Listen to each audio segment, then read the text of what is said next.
And we're live. Hello, everybody. Welcome to the live stream. I think we're a few minutes. We are a little late. That is my bad. I had to wait till my wife got home, and it's been a busy day. But my apologies. But we have a really good panel and a good show. We got some good topics we're going to go over today. And before we get into those, including something you shouldn't do on Kilimanjaro Safari. Yeah. I would not recommend it for numerous reasons, but we'll take a look at that. Before we do that, introduce the panel here. As always, we're joined by Mr. Orange Grove 55. Thank you for being here.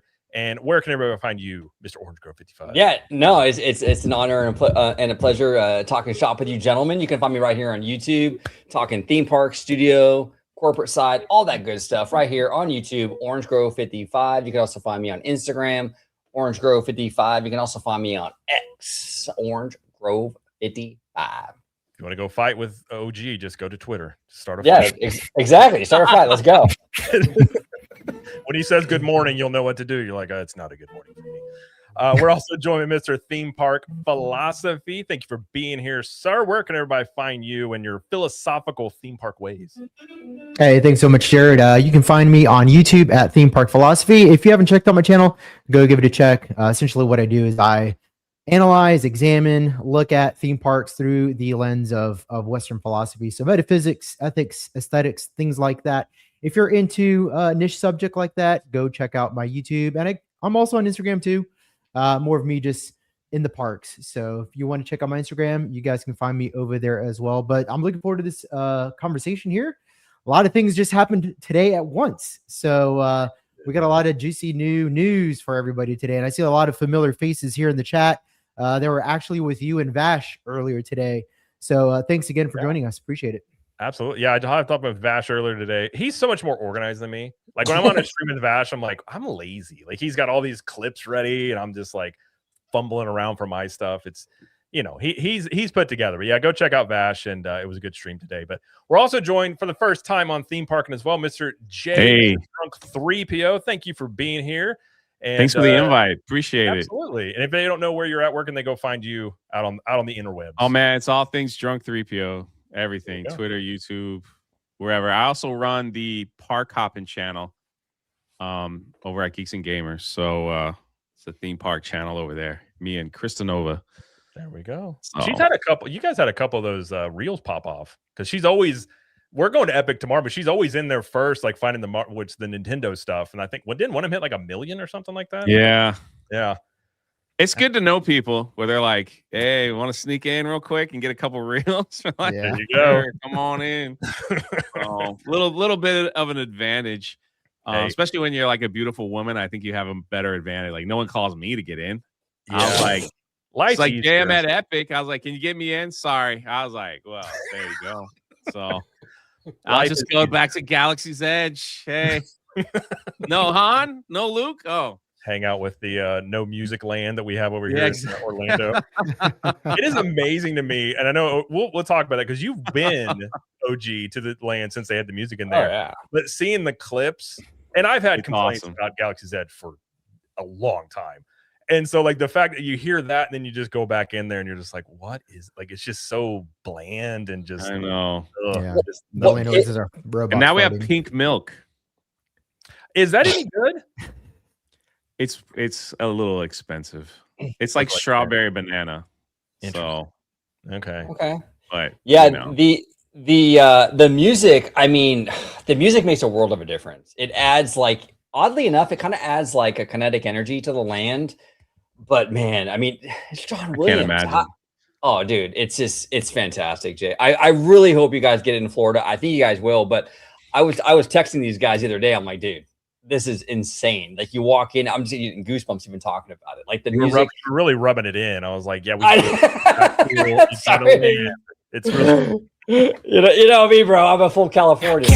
Woke up looking for the broccoli hockey. When Darth starts crip walking, we'll know it's real Cali. We're like, oh, there he is. There he goes. And shout out Vash. I see you giving me a shout out. There we go. The most organized man on YouTube. Absolutely. Vash is the man. I make us all look bad. Get out of here. Come on. Man. He said I thought he was going to take a nap. He said he had like 3 hours of sleep. I'm like, man, go get yourself a nap. He's freaking awesome. He's a good dude. But let's say to the chat as well. We got some people hanging out in here. We got Kiki and Luca. We got Trip Johnson, John MK, or sorry, Make It Rain. I will get that right this time. I remember. Barry Plays, Deborah Andrew. We got a lot of you guys in here. Thanks for being here. And I think I got everybody I can see at the moment. Remy D, what's up, Remy? And yeah, so we're gonna get going in here. First thing, we're gonna hop off here with a little bit of a what not to do in a theme park. I think we can all agree. This may not be the best thing to do in a theme park, which is when you're on Kilimanjaro safaris. This comes from Disney Scoop Guy on Twitter X. Is, I guess, jumped off Kilimanjaro safaris at Disney's Animal Kingdom in Disney World to urinate during the ride. Probably doesn't go without saying why this is not a good idea. Oh, man. Wow. Yeah, that's rough, man. Like, well, you gotta go, I guess. I mean, I guess, but like this reminds, like this is easy, like a Jurassic Park where the gorilla just grabs you out of those bushes and you're done for. Like that's the worst way to go. Is like, how did it happen? You're like, oh, is that a theme park? I'm trying to think what part that is exactly. Like, what are they close to? Are they getting ready to make the turnaround? I was trying to think that too. It's a good question. I don't really. It's been a little bit. Yeah, it must be okay. I think it's when because there's the little bridge. Okay. Yeah. And the other bus, he's peeing in front of two different busloads of people. Jeez, man. Yeah, I think we don't know this. I'm going to assume that he got a good old ban from the parks for that. Would be my guess. And then he just jumps right back on. Casual. Just didn't even wash your hands. Shame on you. At least he could have got some hand sanitizer. Yeah, something. Yeah, not a good idea. There's a lot of ways that could go wrong. My thing is, okay, in that moment, let's say you're at your breaking point, like I can't hold this anymore. I think you just go and do you just go in the seat? Like, I guess that's the question here. Like, what do you do in that situation other than pee beforehand? I think would be I mean, he could have just hung it out the edge and just they didn't even have to stop. That would have been in Florida. You would have been arrested for it. That's what immediately. Yeah, you'd have been on a maybe in California with children there. Yeah. Yeah, that's I don't know how long he waited in line to get on that ride. Number one. Number two, I wish I had a little bit more to the story because there has been issues where if an animal comes out and lays down on the road, the ride stops and you're stuck in the car until then. They don't really come out with a prod and like keep them moving, right? So I've been on that ride where it wasn't a long wait, but there was, I don't know, was like ostrich or something, it was like wildebeest. They just kind of laid down. And the attendant was like, we just have to wait. We have to wait. Yeah. We have to wait. We have to wait. So then I think they came out and like threw some food down to get him to move. But so I wonder if he was sitting there for a good long while. But here's a fun fact for people that don't know. If you're waiting in a long line and you have to go, you can tell a cast member and they will let you leave the line and save your spot. And that goes for Universal too. And you can come back and get back in line. Don't risk being mauled by a lion or a rhino while you're going to the bathroom. Yeah, no, I've done that before with our kids. I know about the ministry. The team members were awesome about it because my daughter was in line and I was like, she's got to go. And they're like, no problem. They just let us come back in the back way. But yeah, you can always. I mean, they'll make accommodations if you're like at your breaking point. But well, let me ask you guys a question. I've only been to Walt Disney World one time, and I rode this twice, but I forget because it was like 2 or 3 years ago. Because at Universal Studios Hollywood, when you're on the tram tour, there's like a cord that runs like above you that you can pull if you need anything. Is there something like that for this that you can pull? No. Wow, it's a truck. It's a regular truck. I could see them now going to have to like buckle people in or have a lap bar. Or something. No, not on this ride. Oh. I know. Like after this, I could totally see him doing something after this because it's just typical like reactionary what they might do. But man, that's rough, man. I would love to know if the truck broke down or if it was stuck there for a good while. I mean, there's not an excuse, but it's just you wonder. Yeah, you wonder. Does the guy have a condition? Does all that play into? That's a fair point. There was somebody, I remember a story, I think it was an older gentleman that had prostate cancer and he was at TTC and I guess he had to really go and he went off into the bushes and he got kicked out. Yeah. And I don't know if his whole family did, but I mean, you know, I don't know. I guess there's always a different side to every story, but I guess it just goes on an attraction. Maybe don't hop out and expect there not to be any ramifications for it. But I guess you didn't pee your pants. So I guess that's a plus. Well, I don't know what you guys do in the California side, but we've had people that they you know, because it's Florida, it's open carry. So we had people like walk up to the security with guns and decide, oh yeah, they're not gonna let us in, and they just stick it in a bush. Really? Looking to pick it up after. Yeah, you should read those stories. And they get caught. They're just like, let me just set you know, those giant hedges in Epcot, you can walk in and just like, let me just hide it here real quick. No one's gonna find it. I'm not walking back to my car with my gun. I'll just leave it here for some kid to find. It's a community locker, really. Yeah, just, holy crap, people.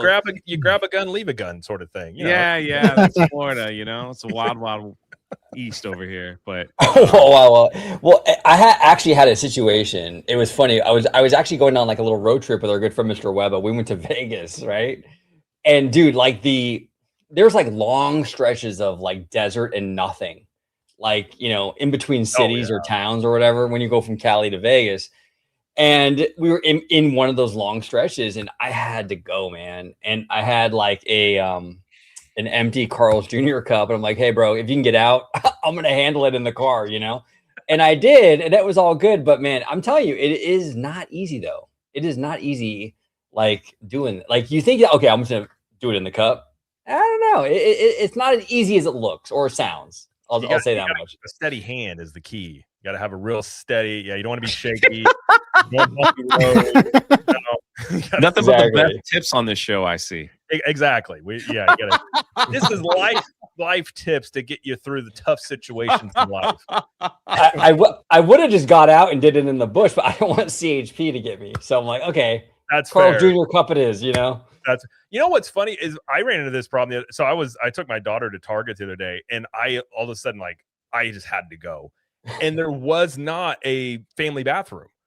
And so I was in this predicament, and I was like, okay, babe, I was like, close your eyes. And I checked, and there was nobody in there. And I just made her like stand in the, I'm like, just give me 15 seconds. And it, like, I hated doing it, but I was like, I hadn't had that long time where I had to go. But I was like, why is, like, especially Target? I figured there would be like like a family restroom or something, but it didn't strike me until then when you have a daughter and you're like, oh yeah, this could be an issue if you need to go to the restroom. I should have thought ahead of time, but that was probably my fault. Probably shouldn't have had that Coke Zero before I left, but yeah, I think that's Jared. You're in Florida, right? Yep. Right outside Jacksonville. So it's about a 2-hour drive to the park. Oh, so you're up there. Yeah. So yeah, I live like Windermere like area. So okay. Fireworks are like right behind I'm gonna hear them in like 3 minutes. Oh, nice. Oh, you're right. Yeah, behind Magic Kingdom. Yeah, we got that good 2-hour drive. We're doing that tomorrow, and every time I'm on the highway in Florida, there's at least one wreck. Every time. Oh, you take I-4 down? Yeah, well, you take 95 to I-4, and then so it's like the last time we went, there were 3 wrecks. Like, Florida's wild, especially if you drive around Orlando. I-4, like you get really aggressive Florida drivers, and then you get people from out of town that don't know where they're going, and then it's a bad mix. And then somebody's at least going 120 at some point that just blows by you, and you're like, okay, this is. You know, it's crazy. As someone who's like that lives in LA County, like, you guys actually move on your freeways, because it's just a parking lot over here. Yeah. It's probably not as bad as it is out in Cali. I-4, like, I fucking get parking lot. Yeah. Only time I've been on I-4 where it's not bad is like I've driven it at like midnight before, and it's actually not bad. But other than that, it's always as long as you drive at 2 a.m. OG, Right. all right. Don't get it twisted here. As long as there's no other cars on the highway, you're good to go. Most people are in bed. It's not too bad. But other than that, I just 2 a.m. you're good to go, man. Any other time? Any other time? We learn, like, when you live here, like, you know the surrounding area, so you don't fool with I-4. I was gonna say you probably take a lot of back roads. I saw somebody who said that they will literally go 20 minutes out of their way just because you don't have to be on I-4, and I'm like, I actually get that. I would probably do the same. Well, I can get to all the parks without even hitting the highway. So just make a left. It's like 10 minutes. I'm at Magic, and then we cut through Disney property to get to Universal to kind of go around. So nice. It's always nice. Yeah. That's much easier than my journey. But Oh, that's I mean, so it's nice. better. I lived in Missouri before, so it's You're getting better than closer. a You're getting closer. 16-hour drive at least that way. But yeah, I remember those days. But all right, well, let's get in. Oh, go ahead. No, I was just say that's me for Universal. Like I don't even take the freeway. I can just take Ventura Boulevard all the way down to Universal. But Disney though is further. That's like a 45 to an hour drive for me. That's you know, I will be at Universal Hollywood next Friday. Oh, nice. Yeah, only because like there's a woman that's boxing on Netflix that Saturday in LA. So I'm gonna be at that fight. Oh no! Oh, is that the And Gina Carano fight? yeah. Nice. The Gina Carano Ronda Rousey fight is Yeah, okay. I'm looking forward to that one. That'll be is good. in LA. So yeah, so I'll be there. So I was like, let me just mosey around Universal Hollywood. I've only been there once. Might be able to ride the new coaster if they're still testing it out. Is that open? Is it open? Not OG? yet. Not Not yet. I think it Yeah. opens when last week of May, early June. I think so. Yeah. Yeah, It looks awesome. It looks Yeah. great. It does look cool. It looks very cool. I'm gonna try to ride it June 8th or 9th, OG. So yeah, I'll hit you up when I'm in town. Hit me up, dude. I'll be there. Yeah. Yeah. I'll get I'll have to have a couple beers before I hit that. I'm not usually a thrill seeker, but we'll handle it, Jose. We'll handle it, I'm the Absolutely. same way. I'm not a big coaster guy. My wife loves them, but now with her motion sickness, she can't even ride most of them. Like she could ride Velocicoaster once and then nothing else for the rest of the day. Have you done Stardust Racers? I have not. She has, but That's a one and done for me. And then it like goes upside God rest down. his soul, the guy died on the ride. It's now my mind is all like, Yeah, that I thing. rode it once. Yeah, Enjoy. yeah. Okay, so Jay, let me ask you a question. Okay, because I've never been to Universal Orlando. I've been to all the Walt Disney World stuff, right? But like Velocicoaster, I heard is crazy. I'm hearing Stardust though is like kind of like right there with Veloci. I mean, is Stardust pretty nuts? Like Stardust Racer, in my humble opinion, is like 100 times more intense than Velocicoaster. Yeah. And I love the Velocicoaster. Stardust was just too much for me. We did it. It opened up and I did both sides, and I was just like, I gotta I should have done one, taken a break, went to the Super Nintendo world, did the little Yoshi ride, nice and slow, and then come back and did did it back. Maybe because I did it back to back. It was rough. It's very smooth, but it's like I've heard the G forces are pretty feel intense. it, man. Yeah, and it's like when you try to catch your breath, you get hit again. So some people love it. Hey, man, good for you. But like I honestly got a massive headache after the second time riding it. So that was weird. I talked to a buddy of mine that rode it, and he said he had a headache afterwards. Like he loves coasters, but he's like, it gave me, I don't know if it was a migraine, but he said the G forces are pretty intense, but he likes Velocicoaster better. But I like do too, because it's intense, but it's not that intense, right? Like I guess maybe that's the right way of saying it. Yeah. Velocicoaster is more well-rounded. You have a lot more corkscrews. There's different, things that a roller coaster can do, where Stardust, for me, it felt like it was just a lot of, I mean, don't get me wrong, it's intense. I love it. But there's a lot of like hills.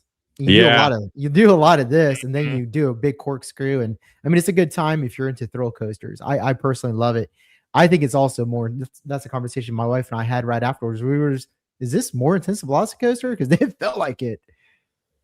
I'll tell you what though, I do wish like Epic's got a lot of work to do, in my opinion. Like I love it, don't get me wrong, but if you get a fast pass, you're done in 2 hours, and there's really nothing else to do. So it seems like for Epic, it's like a lot of like A-list attractions, but not a lot of filler stuff. Correct. Like when you go to Magic, you can do teacups and Dumbo. There's a lot of filler stuff to kind of fill your day out. Well, the thing that I love, like the Disney parks and Universal and Islands, and I know we're way off topic. Sorry, guys. It's if you go to Islands and you kind of do the circle and you're like, okay, you could always hop over to the other park and do that as well. Epic is kind of like once you're there, you're kind of like, if you wanted to travel to the other park, you could, but you got to figure out where did you park your car and all that other stuff. So, and that's the thing with Disney too. I love it. It's like go to Animal Kingdom, which is, I don't recommend anybody going now to get everything fixed, but it's, you're done at 3:00 and you can just hop on, you just go to the next one if you want a full day in. So Super Nintendo Land is like always like, I mean, you might as well just, I'm waiting 3 hours for anything, you know. It's crazy. And those ain't the best rides. So it's like you just got to have a thing for it, I guess. It's crazy when Yoshi's Adventure has like a 100-minute wait, and you're like, that is insane, bro. It's Yeah. 15 minutes hardly waiting for that thing. But of course, that's the one thing both my kids want to do tomorrow, and I'm just like, we'll see. Like, you know, it's like they won't wait in line that long, and like I'm not getting express pass. So hopefully, have you been on it before? Yeah, we've ridden everything in there before. Oh, yeah, okay, we've been like 3 or 4 times, but like it's I'm hoping it's supposed to be a lower crowd date. We'll see. It was one of the lowest price ones that you could do, because we were going to go a month from now, but it's actually like it was like $200 cheaper to do it tomorrow. And I was like, let's just do it tomorrow. So we'll see. I'm kind of the one. I don't think they're going to have the annual pass for that park anytime soon, because they keep selling out. So it's like we got to pay for this thing somehow. I wonder. It's like we're not going to let the locals in. Yeah. Well, I wonder if they're going to they keep doing that portal testing. I kind of think they're going to end up doing maybe that open celestial park concept, which I'm curious if they do that, how that will impact. Like Celestial Park's gonna be a madhouse if they do that. 100% they're doing that. That's what they want too. 100%. Oh, I mean, restaurants have short operating hours. Employees are requesting to go to other parks because they're not getting any tips. I mean, it's really bad for Celestial at the moment. The other thing with the portals is they're going to be, all right, well, breaking news. They're going to be testing after hours. So you could buy an after hours which Disney does the best out of all the parks, in my opinion. You do the after hours. So because the Epic Universe is a night park. You go there at night, 100%. It is unbelievably. It's a totally different park, and it's beautiful. Yeah. So you could just kind of just sit and just enjoy it. At that point, it's not so hot, but I think they're gonna start testing them night tickets after hours soon. I think it's a good idea. I've talked about before, like if they did an after hours event till like 1 a.m, I would totally do that. Especially with the wait times, people would totally pay extra to be able to go in there and just have a free reign, essentially, kind of like an after hours event. They do that at Disneyland, correct? They have after hour tickets for special events. We do, yeah, we do have that. Yep. Does that mean like the whole, is that California event there? Is it all open till like what, 2 a.m. kind of thing, or? Not California, because that's a different park, but like Disneyland, like when they have like 90s night or Disney Channel night, yeah, the whole thing's open. You can ride the rides, you can check out the special, events. And it's less people.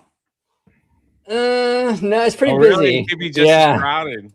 Well, busy, I think OG would say Universal's after hours on the West Coast are better than Disney's. And really, Orlando, Universal doesn't do, other than Halloween Horror Nights, they don't really do a lot of after hours stuff. At least they haven't. After hours it's like they do the Orlando Informer, and it's so expensive, and you're kind of like, it's like $500. Well, if you get everything, but the Disney after hour tickets are like a dream.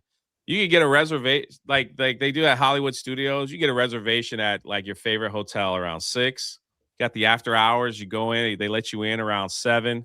Go have dinner. The poor people got to leave around 9, and then it's like, you can do every single ride twice. Like, oh yeah, you run out of actually, you do it so much. You kind of, my wife and I did like 2 or 3 of them, and you ride everything at some point. You're just like, you either can stay longer, or you're just like, oh, I'm done. Magic Kingdom, you're like running to get to the next ride, because it's like there's so much. You're just like next.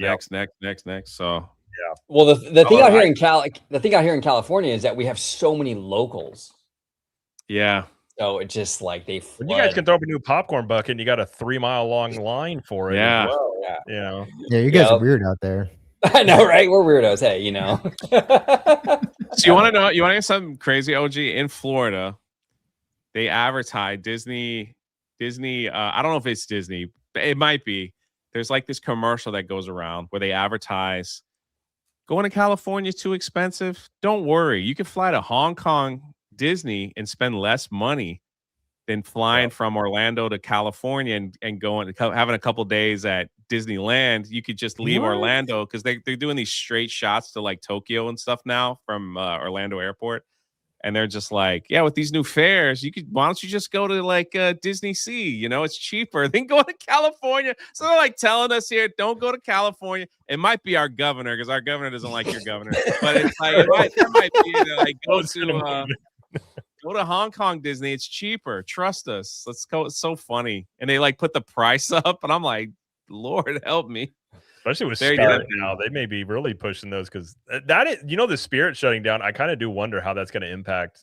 That could impact both coasts on their travel, because that's true. A lot of people that were using that. Yeah. I flew it once, and I didn't see anything crazy, but it was the leg room.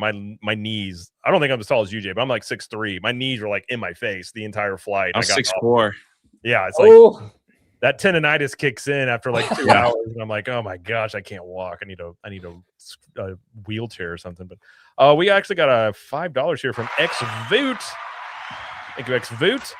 Says, good evening, gentlemen. Do you think Disney is underestimating Universal's growth potential, specifically in Orlando? I don't think anymore. And we'll talk about this, because in the earnings call, did you guys watch the earnings call, by the way? I did. Yes. They had they actually specifically said twice the Epic Universe impact that they had not ever really alluded to before. So maybe under tomorrow there's a little bit different attitude about this, but they did mention this. It's hard to know what they say publicly versus what they actually believe. I would imagine internally they know the numbers, they know the trends, they know where people are going. Publicly, though, like, they're not going to come out and really, like, what they said today is probably the most they'll ever say. Is like, oh, we're looking to get over this this Epic headwinds, I think is what they called it. But they might have underestimated them at one point. If they are still now internally, I think that's to their own demise.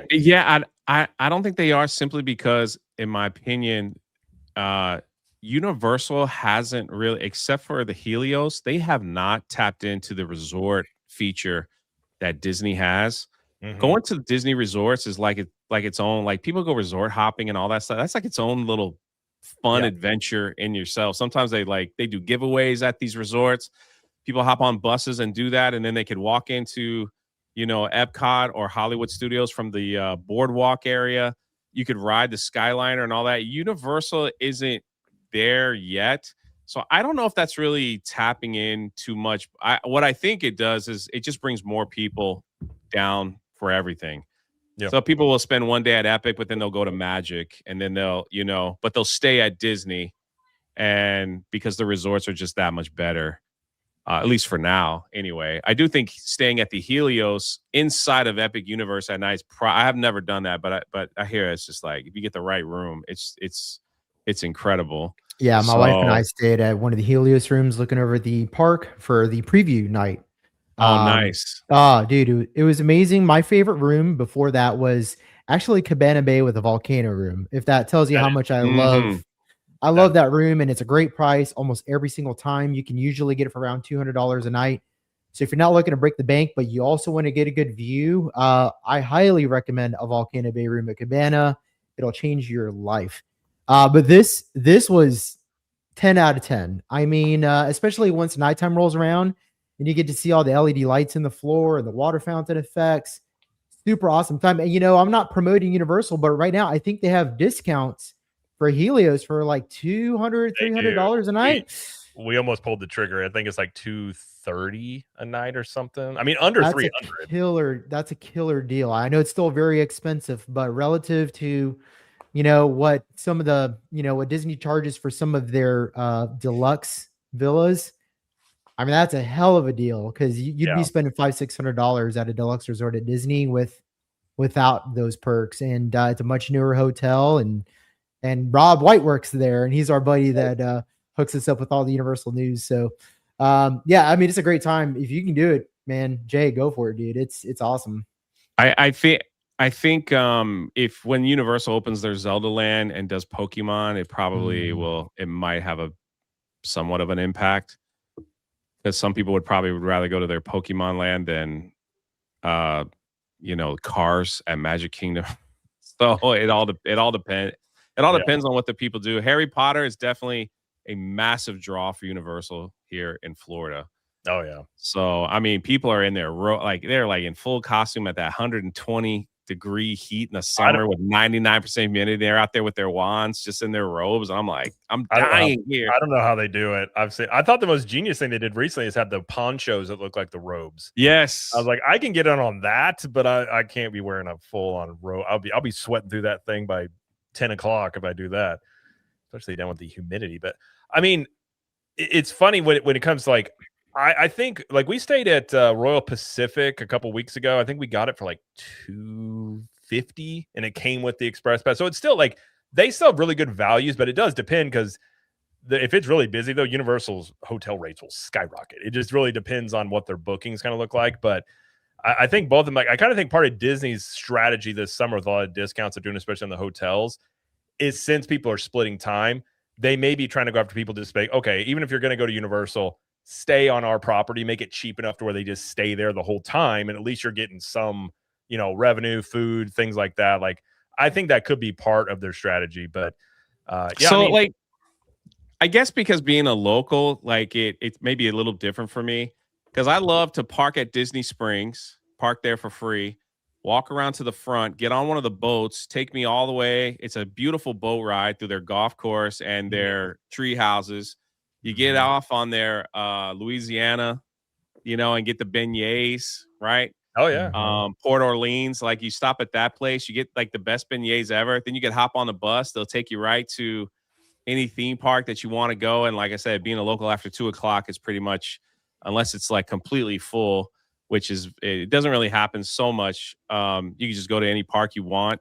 And then it's just, if I go to Magic, then I can walk to the Grand Floridian, have a drink at the new bar there, and enjoy some of the stuff that they offer in there as well. Get back on whatever way I want, take the monorail, take a boat, take the bus, but eventually it'll make my way back to Disney Springs. It's like its own little adventure. Yeah. So, and even the Skyliner, because I love when people come to town and they're like, I can't afford a ticket. I was like, I'll give you the Disney experience. You don't have to buy a ticket. So it's like, park here, take the bus, get on the Skyliner, ride the Skyliner through all the parks, take the boat, get into this resort, go to this place to eat, go to this bar. You can buy all your Disney merch here at a discount. You can get all your Mickey waffles over here. You can do so much without even going into the park. Yeah. Oh, that's true. Yeah, I mean, we've done it before. We just go, especially like at Easter. You get you look at the Easter decorations and some of the and even Christmas. But yeah, I mean, that is something that Universal. They're going to build more hotels, but if they're going to do that tunnel between Epic and City Walk, which that would be something kind of unique for sure. Wow. But that's definitely an aspect that they don't quite have. It's gotten better. Like if you stay around the resorts around City Walk, you could hop to. I think you can actually still go to the other. You can. I see someone in the chat says I disagree. You can resort hop Universal. Oh, 100%. I guess for me, I was thinking more of the activities that can be done inside of the Disney resorts that they allow anyone, to be a part of. So I totally agree. You could walk, take the boat, do all kinds of stuff. So when we went to when I went down there a couple years ago, we took I think a couple days to do like all the resorts and stuff. And I'm like, that's what really separates like Walt Disney World from Disneyland Resort. Because we got a lot of rides out here. Like Disneyland is a stacked park, dude. Like I think it has the biggest ride count out of every Disney park. Like it's 40 or something like that. Yeah, stacked, dude. It's really stacked. So the rides, okay, cool. But like the resorts though is what really like sold me on Walt Disney World, like the Poly dude and that really dope pool that they have. And like just the whole vibe, man. I mean, it's so cool out there. Like definitely do like a day or two, just doing like what Jay was saying, like just the resorts. Yeah. You can go to the Poly. That's where you can get Dole Whip instead of going into Magic Kingdom. So you can get the Dole Whip, the Dole Whip shake. They also have Trader Sam's, right? Trader Sam's bar. That's right there. If you can get in. Yeah, or is it Trader Joe's? Oh my gosh, my Trader Sam's. Yeah, Trader Sam's. They always got some stuff in there that you can get. And if you can't make it inside the bar, you can go right outside to their like outside area, and you could buy their special cups. So you could walk to the Florida Grand if you want. Eat at the Grand Floridian Cafe, which is really to me that's the best place to eat in any resort. It's not expensive at all if you want your Mickey waffles or whatever. Take a boat ride over, then you can go to the Contemporary and check out everything over there as well, or get a boat and go to Fort Wilderness. and see what's happening over there, and then you can have dinner with Snow White and all the characters. There's just a lot. It's a full day. Just you could spend a whole you want. I always like going to the bar. I forget what it's called. The bar connected to Ohana, and you can get the bread pudding. You can get some of the stuff from Ohana. You can get any drink you want in a pineapple. Yep. I love it. I love it. I love it. Not bad at all. Absolutely. Oh, hey, I just want to give a real quick shout out to Kiki and Luca for gifting 1 OG55 membership. Thank you so much, Kiki and Luca. We love you, brother. Absolutely. All right, let's get into this earnings call here. Disney had their Q2 earnings call. It was a pretty good one, I will say. That Disney pops 7% after streaming parks drive revenue, and Josh tomorrow's first earnings call. Now, one thing I will say off the bat, they finally figured out, apparently they weren't boomering it anymore, is that they no longer were speaking or yelling into a speakerphone. They actually had microphones. So the first thing I noticed, I'm like, wow, this sounds a little bit more peaceful. Honestly, and they kind of changed it too, where they broke out the park admissions and separated that out from a little bit of some of the other stuff. So you kind of get more of a detail what's in the earnings report, which I like personally. But the big takeaway was the parks were down 1% in attendance, but their revenue, I believe, grew about 7% is what they said. Streaming was up. Really, I think only thing was down was ESPN. I think was the only thing that we really reported down on. And the stock, last I saw, was like 7% up off the earnings call. But the thing that I found more interesting was kind of the question and answer part. And I'll just say the tone felt different than Iger's. And we've talked about this before, OG and Theme Park Philosophy, about how, like, to me, Iger has never been good talking. Like, I just don't think he's been very, like, answering questions. Sometimes he'd go off and say something, and you can almost tell, like, that he shouldn't have said that. And usually, like, you get a gimmick about, oh, this thing we're doing to try and bump up the stock price. This one was just simply like, here's the numbers. Him and Hugh Johnston, they took a bunch of questions, and even admitting, like, saying multiple times about the headwinds from Epic Universe, looking to get past that. So, like, do you guys think under tomorrow we're already starting to see a little bit of a change in the way this company is being run? Because I think there's some breadcrumbs that, you can kind of point that picture to, maybe a little bit more transparency around some of these things. I think so. I do believe so. And also, I was very surprised because, like, tomorrow's like a parks guy. But, like, the focus from him for a long time now, for a few months, has been really on the technology, AI, gaming, like, all that stuff. Like, I feel like that was like the bulk of, like, the vision for the future is really all that, like, with the super app and all that stuff. So it's kind of surprising how, like, see, here's the thing. The parks are a very stable business for the most part. This studio stuff is a little bit more turbulent, So I feel like tomorrow maybe sees that, and he's sort of focusing on the studio streaming gaming side to sort of, like, bolster that. But I mean, the parks, I feel like really weren't, like, the star of the show. I feel like he's really focusing on this other stuff. Am I off base for that, or do you guys get the same impression? I think you're right. They got a question about the parks, and he deferred it to Hugh Johnston, which I found kind of interesting. I think he's definitely trying to go out his way to not just be the parks guy. Yeah. Trying to showcase, like, he's the leader of the entire company, and not, I would imagine behind the scenes, he probably has, he's going to do some stuff in the parks, but that's what I found kind of interesting is he's definitely, like, you're right, the technology side. And even there was a couple of tidbits where they talked about, and I'll bring it up here, about the way in which they're going to use some of the technology. So they talked about how AI is going to make it easier to plan a Walt Disney World vacation, saying that they're actively using AI to reduce the complexity of planning a Disney vacation and make the experience more personal. Says from the moment you start booking. You couple that with Thomas Masloom's comments a couple weeks ago about how they're looking, the phone usage issue that they've talked about, wanting to get people off the phones, which I don't know how you go about doing that, to be quite honest, the way that it's currently set up, at least at Disney World that I'm familiar with. But I think they will use AI. I've actually guessed that they might even do, like, a Disney travel agency that's powered by AI that just does all that stuff for you, that they don't have to pay out any, commissions to these travel agencies. But then you talk about the one app thing, which I have questions about that. But how do you guys think? I mean, how much AI is he going to bring into this? You think, like, into the parks experience? Like, I imagine it's going to be in the app rather significantly, probably within like 2 or 3 years of it, if I were to guess. I think like efficiency. I can tell like the tomorrow era is all about efficiency. I can smell it a mile away. I mean, they are going to utilize AI for what they can get away with, right?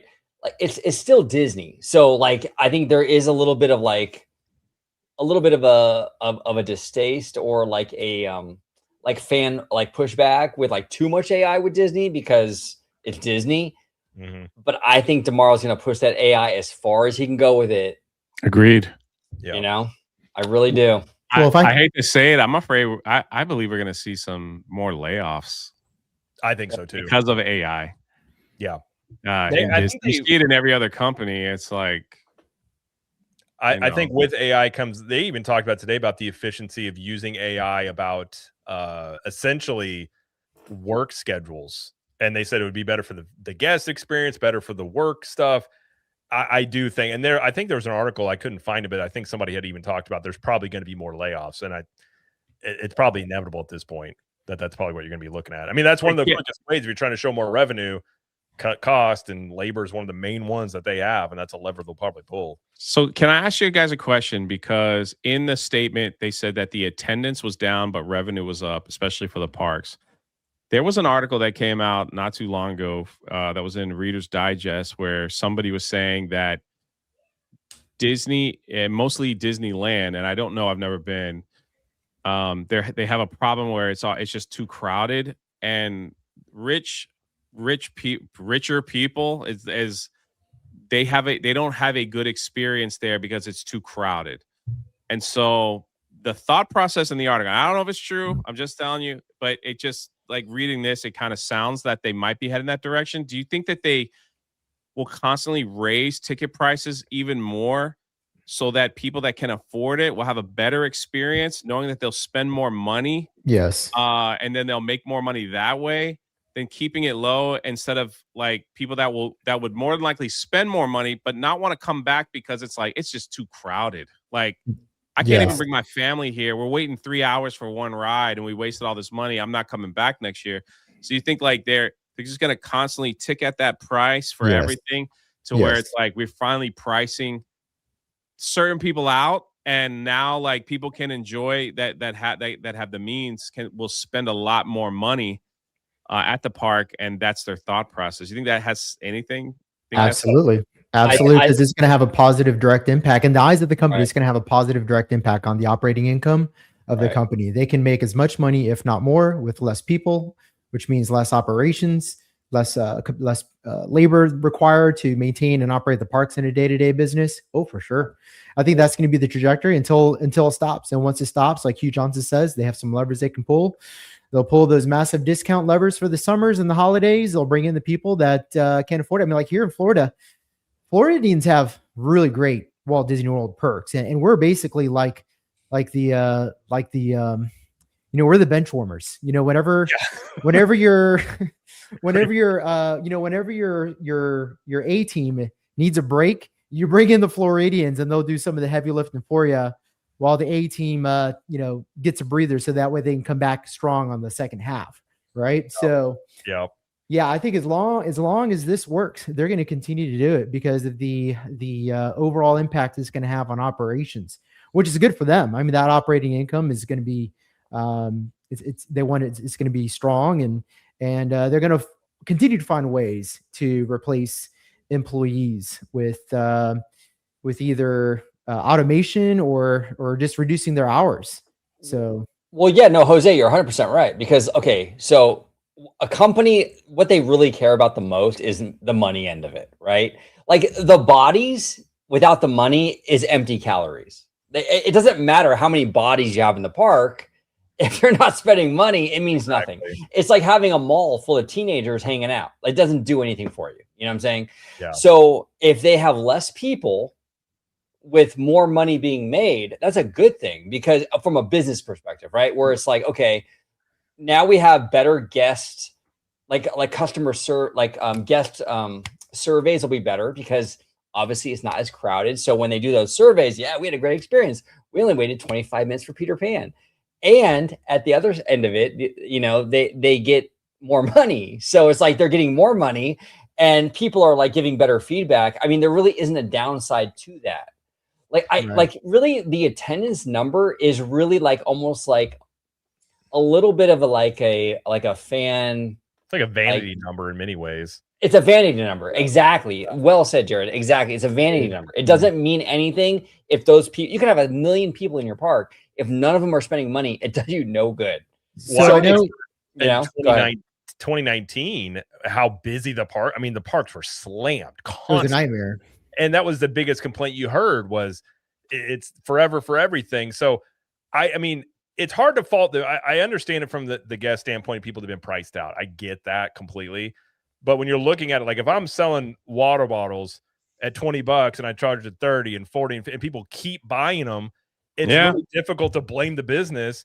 Yeah. Now, I don't think you can in perpetuity just continue raising prices forever. I do think there's a ceiling to it. I don't know where that is.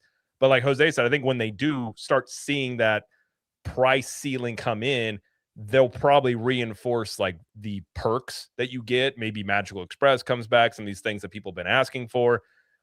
But I think you're right. I don't think they care about the attendance. I think that's just if the revenue keeps going up, even if attendance is down, I think they're pretty happy with that. And for the foreseeable future, it's like it's hard to argue against the business end of it. But I do feel for the people that, you know, and I think I think you talked about this, Jose, before about like they kind of want you to come more infrequently because it's less stress on the parks and the staff and everything like that. Yeah. Well, I think, you know, if you try the inverse, all you have to do is go to a SeaWorld or a Busch Gardens. And let me tell you, it's everything that could go wrong with lower prices actually happens. Yeah. You know, you get a poor experience. I would say my last SeaWorld trip was actually pretty terrible. Guests were actually guiding traffic out of the parking lot because there was nobody there to do it, and it was gridlocked. Yeah, that parking lot is janky too. Yeah, it's real bad. And then the other thing too is they're going to make up for the they're going to make up for the low ticket prices in food costs. And so now instead of paying $12 or $13 for a burger, fries, and a drink, you're going to pay $19, and you only have to go to Busch Gardens and SeaWorld to see that that's already being enacted. And everybody complains about the food prices. And so it's like, well, you know, you can get a lower price, but you're going to pay more for parking. You're going to pay more for food. So which one do you want? Because at the end of the day, you're probably going to be paying about the same, really. You know, they make it up on the back end. You're just paying it up front in a park ticket when you go to Disney. Universal's like, I'm not like, this isn't a Disney issue either. Universal's doing the same thing with their Halloween Horror Nights here in Orlando. They just keep like, they keep stretching it out. Like, okay, we're starting August 1st for Halloween now. Like, are you guys ready? And it's like, it's just too crowded. And so I would always get like the frequent fear pass, which is like the fast pass, or it's the fast pass and the unlimited, you know, go whenever you want during the whole event. So I would, but now, man, they're like, first of all, the last year's price was like, you know, it's like over $1,000, and they sold out in a day. Yeah. So, and I'm like, they sold out. That thing is that expensive. So I'm like, what are you gonna do? They just keep, like you said, if they charge $1,500 and it sells out, it's like, well, people keep buying it without. What are you gonna do? You know. I said the same thing about either that or they're going to start Halloween Horror Nights in July. Wouldn't surprise me. I actually think at some point Halloween does start that early. I've said that about the Halloween party and the Christmas party for Disney. Yeah, they're good parties. It sells out. But they sell, and nothing has changed. I remember not even that long ago, we went as a family of four, and I think tickets were like in the $70-$80 range. And now the high end's like in the 200s.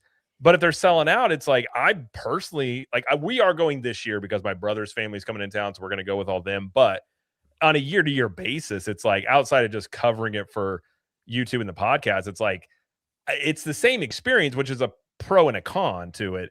But I mean, if people are paying it, it is hard to argue. And I get Robert Polk's point here. He's like, but you run out of your customer base and the rich people will get tired of your parks. They can go for a much longer trip overseas for less money. And that is the battle you have here. And I think this is what I've been beating the drum about, is like, if you're going to raise these prices, you need to also beef up the perks. and there's still perks that are not there since COVID.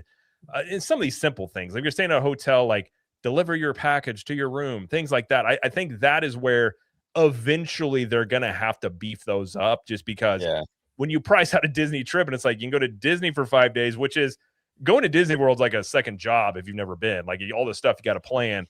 Or you could go to Greece for 2 weeks for probably cheaper. And there's a lot of rich people that be like, well, let's just go to Greece. So like maybe they go to Disney 1 year, they go other places. I think that is, once you start going to this upper echelon, you have a lot more competition, a lot more choices.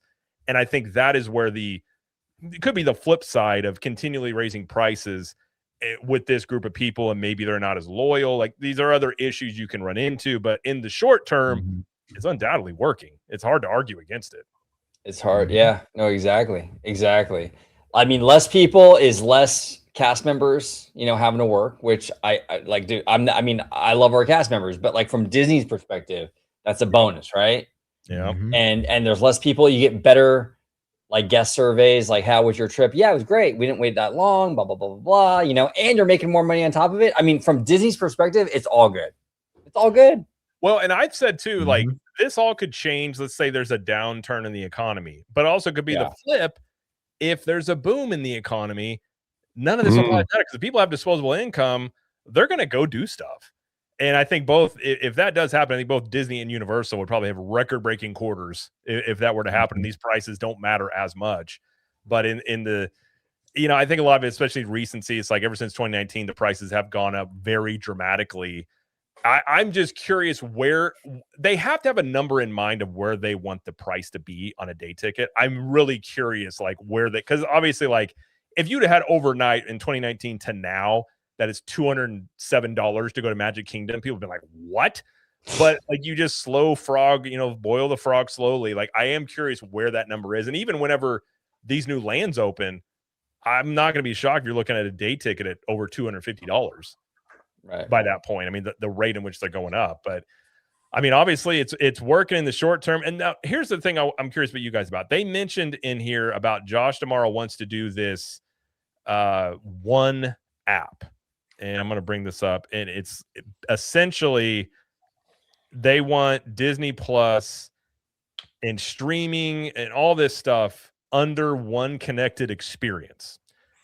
And it says here that he opened with a direct acknowledgement. Okay, Bob Iger, whatever. Yeah, he had to say his predatory how great Bob Iger was before he says anything else. He's contractually obligated, Jared. Come on. Time, it's like Bob Iger was the greatest CEO. Like, we get it. You got the job already, Josh. But he said they laid out 3 pillars for what he described as Disney's next growth phase. At the center of all these is the idea of connection between the company's businesses. Basically, he wants an app that includes Disney Plus, the parks, all the stuff they do. And Vash and I talked about this, and I think in theory it's a good idea potentially, but like, can you realistically put, let's say, Disneyland and Disney World apps like they currently are inside of one app? I feel like that is just potentially a mess. I think they're going to still be regional apps. So it'll seem like it's a central app hub for you. And Chris or OGs is going to be a centralized app for him, but it's going to be different operating systems. In other words, I don't think that it's going to be one app running everything. I think they're going to find ways to integrate it all on the back end. But if you're a Walt Disney World and you want to get on that central app, it's going to customize it so it's regional for you. And like the same thing for Disneyland. Now you never know, man. You turn on that tracking, right? They're like, hey, turn on that tracking to tell us where you're at. And they're like, we see you're at the Disneyland park. Here you go. Exactly. And it'd be an easy way, especially if they want to do the AI vacation planning. I mean, you could be in there and they'd be like, hey, if you're a Disney Plus subscriber, you get a discount on X, Y, and Z. People pop over, sign up to Disney Plus. Maybe they get a 99-cent deal for 3 months like they've done before. I can see why they want to do it. And they've talked about before with the stream, like Disney. You're missing the biggest part of the whole thing. Oh, yeah. Is the notifications on where you are. I see that you're in LA. Disney right now has a special. If you go in the next 2 days for a amount of money, so you get a notification, and it's just like, like that. Yep. That's one of the biggest thing that these apps are trying to do is just like it's kind of like when you're talking to your friend, like if me and OG were talking about Transformers comic books. Then all of a sudden you like scroll your Instagram and all of a sudden like ads for Transformers comic books start showing up. It's like they listen to you. It's like this is what they're gonna start doing. It's like, hey, we noticed that you're in the area. If you stop by, you'll give you a 5% discount just for you, and it'll make people want to jump in because I mean now with the whole face recognition and all that stuff that they're adding in all the parks, you know, I have not shown my ticket at Universal in like 4 months. I know. So you just walk up and you take your hat off, and they're like, "Good to go, Jay. Enjoy your time." So, and it works eerily well at Universal. Like I know it's with crazy. a hat and sunglasses. No issues. I'm like, okay, I guess. Like, yeah. Well, and what's funny is they're doing that in Disneyland, but they haven't done it at Disney World yet. But I'm sure they're going to do it. But a couple of things with that, like people were concerned about privacy issues, and I completely understand. Absolutely. And I completely understand and respect that. My thing is like, I mean, at this point, I feel like they have all our stuff anyway. Like I'm like kind of like whatever. Okay, now it's a battle lost, basically, right? Like I'm like, okay, you got all my info anyway. It's all good, you know. Because at Universal Studios Hollywood, you have it's like a fingerprint thing. So, okay. Yeah, we have a fingerprint thing. But I feel like this app is very much like it's a very Disney thing. And what I mean by that is like Disney like basically like pioneered like the flywheel.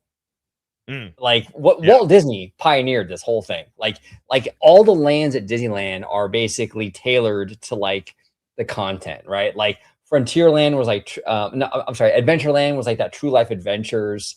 Fantasyland was all his fairy tales, right? Like everything was like tailor made to like the movies and the part. Everything was tied together. This is like just the new version of that. It's the Flywheel Plus, basically. So it doesn't shock me because this is what Disney's been doing the whole time, basically. Yeah, and I think they've used that term Disney One before. I want to feel like it may have been a while ago, but I want to hear them talking about that. But they did with Jay Rizzullo back in like 2006 or 7 when he was running the park. Jay Rizzullo, he spearheaded because that's where. Remember when we got like before we used to have like napkins at Disneyland that said Disneyland Resort on them, but then when they did that one Disney thing, it was Disney Parks because they did the vendors. Yeah, like okay. Because it was cheaper. Because if you print a bunch of Disneyland Resort napkins, you can only use that at Disneyland. If you print Disney Parks napkins and Disney Parks bags, well, if those bags and napkins don't get used, now we can ship those over to Orlando too. Yeah. I think if I'm Disney and I'm thinking about how I'm going to integrate artificial intelligence into the theme park guest experience. Some things that just come to mind just as a point of reference, if I'm using current day artificial intelligence, right? So, I bought a new Google Pixel 10, for example, and it has really good AI interface in it, like hands-on. You don't have to unlock your screen for a lot of the functions. Some of them you do. However, there's a lot of times where you just don't based off of your settings. And, just thinking about my experiences with, Gemini when it's integrated into a phone like that. If I am a Disney, if I'm a Disney executive and let's say I'm Josh Tomorrow or Thomas Mazzolam, and I'm trying to think about how I can enhance the guest going experience, AI has to be in the conversation just because of how much it can actually streamline everything you do in the parks, from like questions you have for cast members about everything, like what time resorts open, what time they close, what time restaurants open, what's the wait time for Pirates of the Caribbean. All these can be done through voice prompts with artificial intelligence. There's no reason why once you log into the Disney app, once you walk into the park, it recognizes that you're in the park, and you can just say, hey Disney, what's the wait time for Pirates of the Caribbean right now? And it tells you what the wait time is. You don't have to pull out your phone. You don't have to go to map. Right. I mean, you can literally, let me give you another example. I'm just spitballing here. Let's say you tie it to your Apple Pay or your Google Pay. And so now you want to place an order for food. Well, you can have AI, even if it's like backed by Gemini, which is probably what they would do. I don't think that they would design their like a whole new AI for this. I think that they would, license it out to a third-party company like Google or Claude. but you can say, hey, orders and it'll order you a hot dog from Casey's Corner, and it can use the card that you have on file to pay for it without pulling your phone out. These are real possibilities when it comes to the guest experience, and going back to like optimizing customer service. You know how many calls they can eliminate calling in Walt Disney guest services? Oh, Tens bro. of thousands per even- day. And I can tell you, I mean, I've set it up for a few businesses. You can set up voice AI stuff that sounds real. It's crazy how good it's gotten, and it's kind of scary because there's also scam stuff now with that. But you'll probably, I mean, and this before even getting talking about like Tesla bots in the parks, which I actually think may end up being a thing within easily the next decade of having actual like AI robots there to like help you find a way, you know, like they're going to find ways to cut down on labor, I think. And that would probably be one. But I mean, if they didn't do it, it would be more surprising just because if you got the technology to do it. And like you were saying, Jay, like you could even they could be tracking around the park and like, oh, we see you haven't eaten in a couple hours. Here's $5 off Casey's Corner. Go get yourself a hot dog and see how many more, you know, like stuff like that. You could totally see. And let us know when you get diarrhea. Exactly.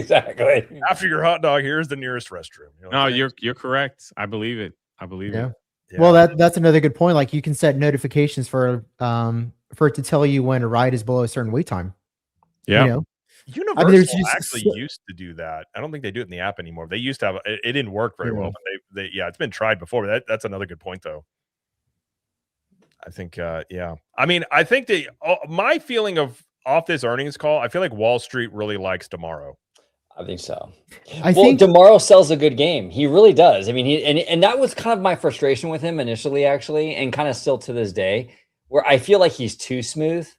Yeah. Like, I don't really trust him. And that's the issue. Like, I feel like he's too smooth. Like, so I'll give him a chance, you know. I mean, it's still new, you know, but like that's the issue I had. I feel like he was always risen me, you know what I'm saying?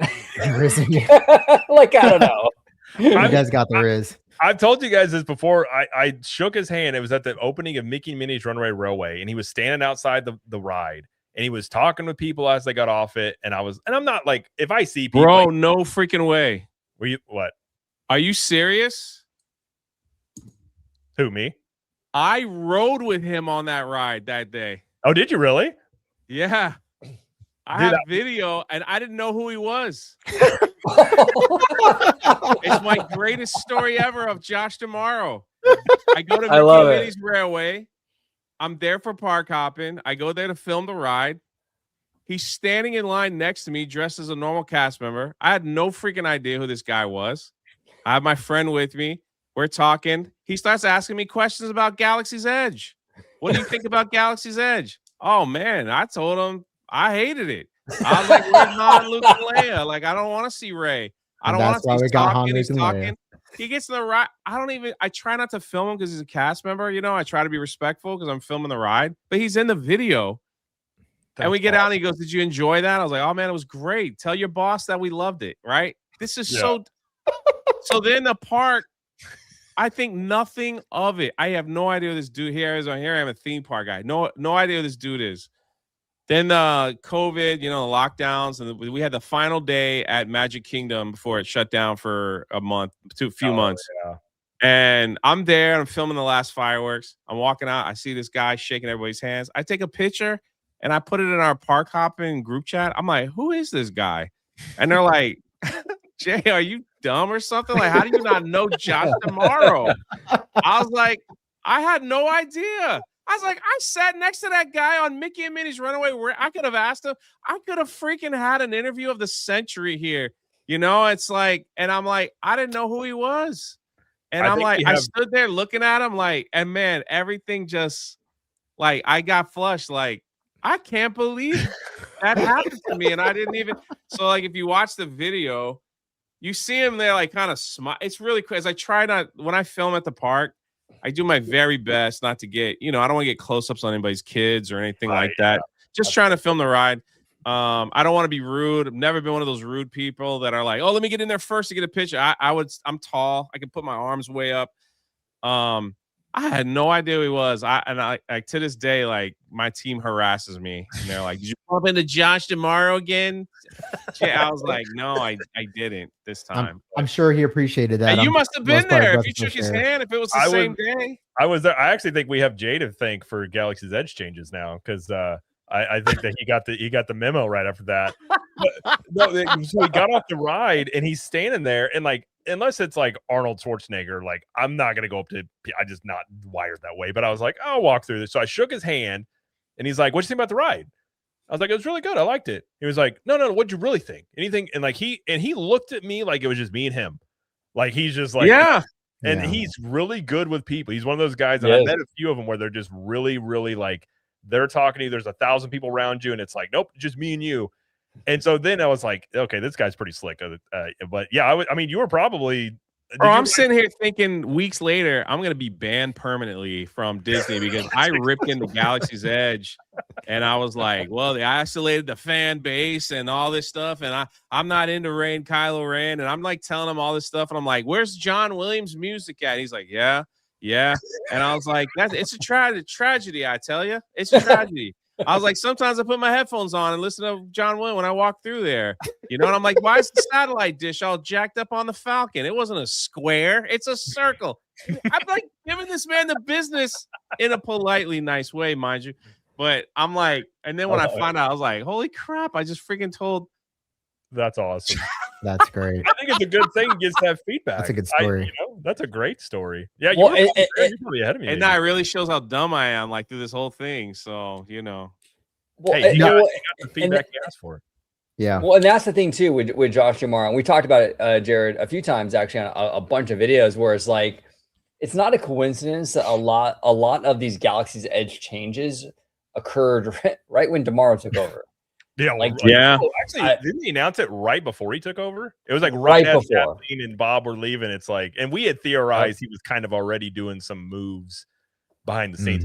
By the way, real quick, I gotta go to tell my kids good night. I'll be right back if you guys can talk amongst yourselves. I gotta give him credit, man. He had no security with him. He just stood in line like no one special.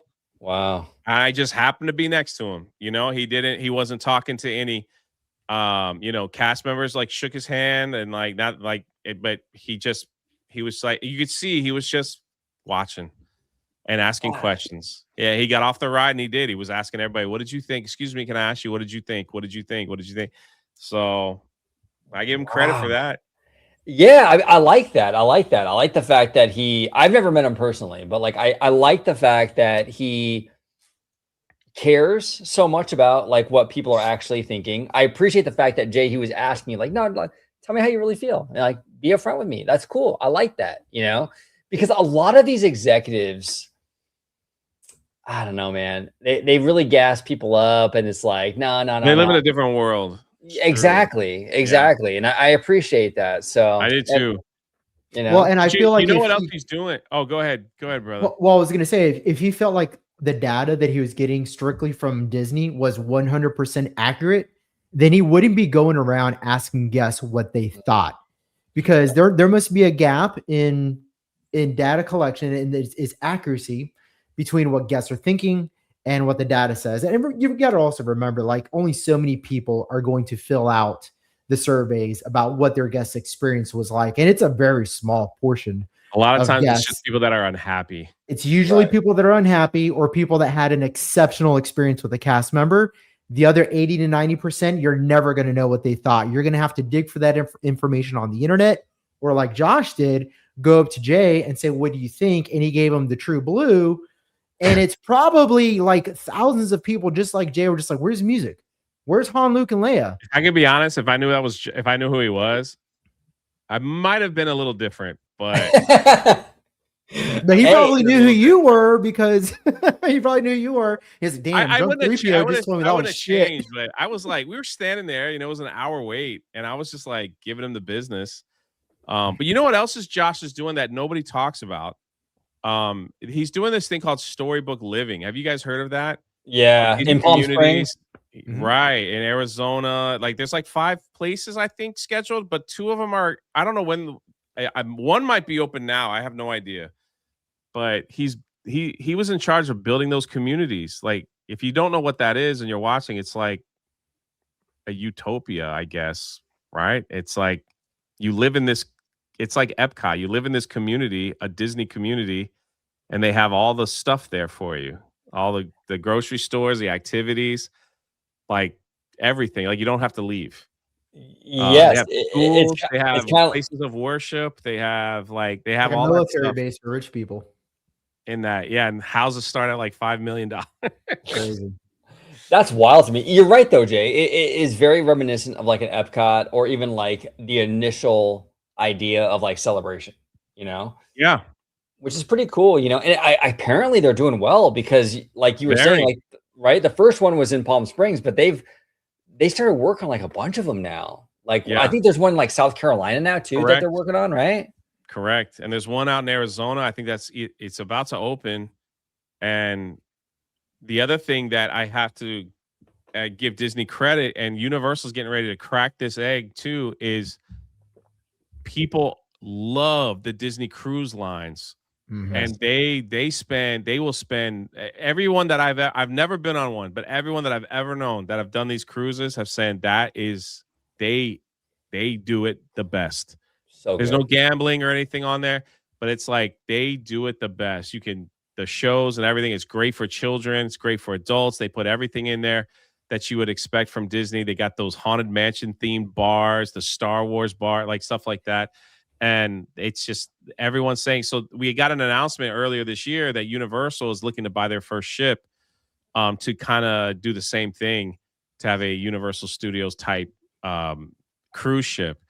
And when you look at the earnings call and like the earnings and stuff like that, it's like theme parks and the cruises is like that's their bread and butter. Everything else can like go into the negative, but the theme parks and the is that called like entertainment or experiences or something like, yeah, it's like that's bringing in billions of dollars for them. You know what, Jay? It's crazy. I've been on the Disney cruise twice. I went on the Wonder and then I went on the Wish, right? And the first time I went on it, I went with my family. I went with my mom and my sister. It was a fun time, dude. It was a really fun time. But the customer service is like classic Disney, dude. Like, yeah, bro. I mean, it's above and beyond. Like, my mom was like asking the girl, like, "Hey, do you guys have like a little bag of like Lay's chips or something?" And I'm like, well, we don't really have like the little bags, but let me see what I can do. And the cast member brings up like the unmarked bag, giant unmarked bag that they use for like the dining stuff to our room. Above and beyond. Bro, it was crazy. I'm like, this is insane to me, you know? I mean, it was a beautiful experience. Go ahead, Jay. I mean, Jose. No, I was just saying you got all the chips. Yeah, you know, I one thing I really liked about Josh Lamar, going back to the earnings call, was that for me, his dialogue came off more like a Silicon Valley tech CEO than a Hollywood and television studio executive from like the end of the 20th century. And that's so important moving forward in the age of AI, where all the shareholders nowadays, they want you to discuss artificial intelligence and how you're going to be integrating it and how you're going to be framing the company around AI moving forward, because every company that is projected to do extremely well in the next 10 years, like NVIDIA, Google, Claude, right? I mean, there's so many tech companies right now. All of them, they're at the forefront because they have AI as their backbone. And Disney needs to be at the center of that if they're going to be the number one entertainment company moving into the next decade. And so I think it was really important that Josh was able to speak the language, but that he was also able to do it in a way that was palpable, which again, going down to his first earnings call, the other thing that he did that was really different for anybody that hasn't listened to it, he actually had shareholder pamphlets that he created, right? So he broke down these individual segments down to how much the actual theme parks were doing, how much cruises were doing, and that had not been done on an earnings call under Bob Iger. So he was a lot more granular, but at the same time, though, he also didn't break it down from segment to segment either. He talked about the Disney company as a whole. So he's looking at this thing holistically, and he's looking at it more granularly in ways that I think Bob Iger either maybe just got too comfortable in his own, role and just didn't have the passion that he used to. And that's fine. I mean, everybody's guilty of that at one point or another in their career. Or, we really do have somebody that is built for the 21st century. And I think that his ability to talk around tech and integrate it into the conversation as a centerpiece is going to be super important. Now, execution is also going to be the other big part of that, which, going back to the 3 pillars that he laid out, storytelling, and of course the execution of storytelling is going to be the number one driver behind his initiatives as the CEO, at least for the next several years, and then of course improving on that quality and what that looks like for the guest. Well, in terms of CEOs, I mean, he is on the younger side. I mean, dude's only like in his like early to mid 50s, I believe. Mm-hmm. So, he's gonna bring a different kind of energy to the table than like a 76-year-old Bob Iger. You know what I'm saying? So, very, very curious. Remy D here with a $5 super chat. Thank you so much, Remy. What? We'll go around the whole panel with this. I don't want to put Jay on the spot, but like, Jay, what are your thoughts on Piston Peak replacing Rivers of America? How you feeling, bro? Man, I don't like it, but I'm old school Disney, so it's like you're starting to see like some of the old stuff that you kind of grew up with just slowly disappearing. But I understand it. I will say this: before they changed Splash Mountain and Tiana's Bayou, there was a rumor going that they were going to put Tiana's where Tom Sawyer's Island was, because there's a restaurant there used to be a restaurant, a place where you can make food, and they could have done something to add a little like a little ride through the bayou, there. And I was okay with that. I think it's just the Rivers of America that I kind of miss, the big steamboat and all that stuff going through.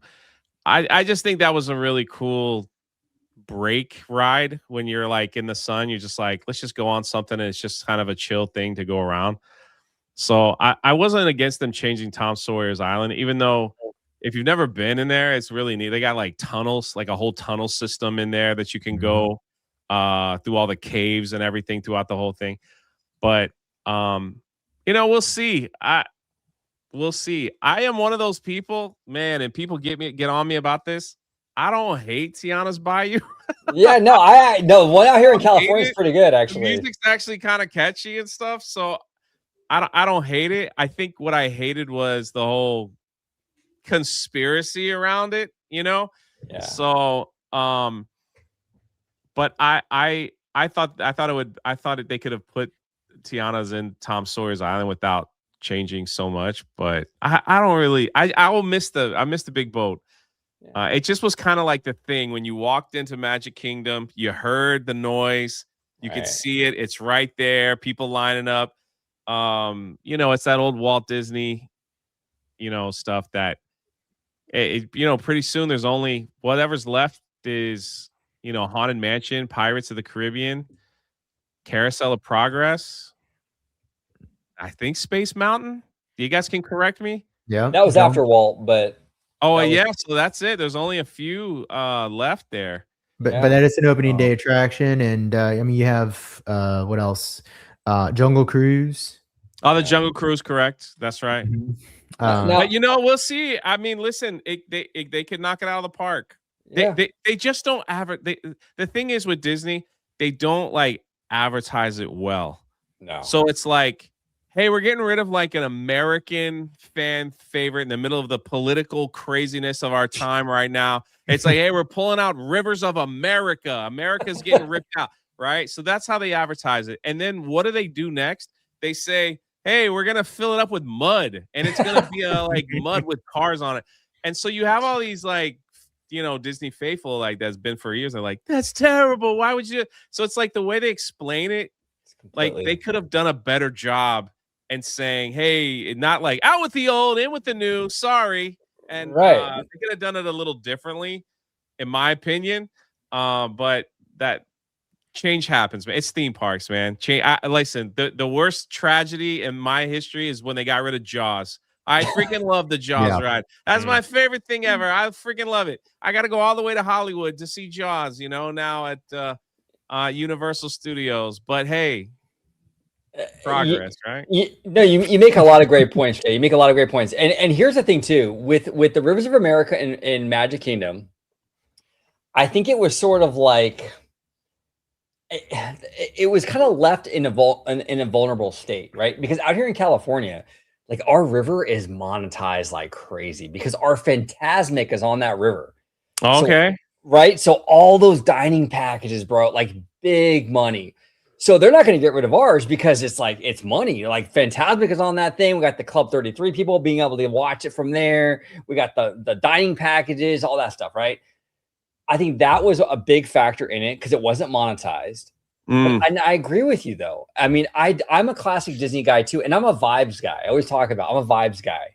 So I love the Steamboat and all that stuff. I love that stuff, right?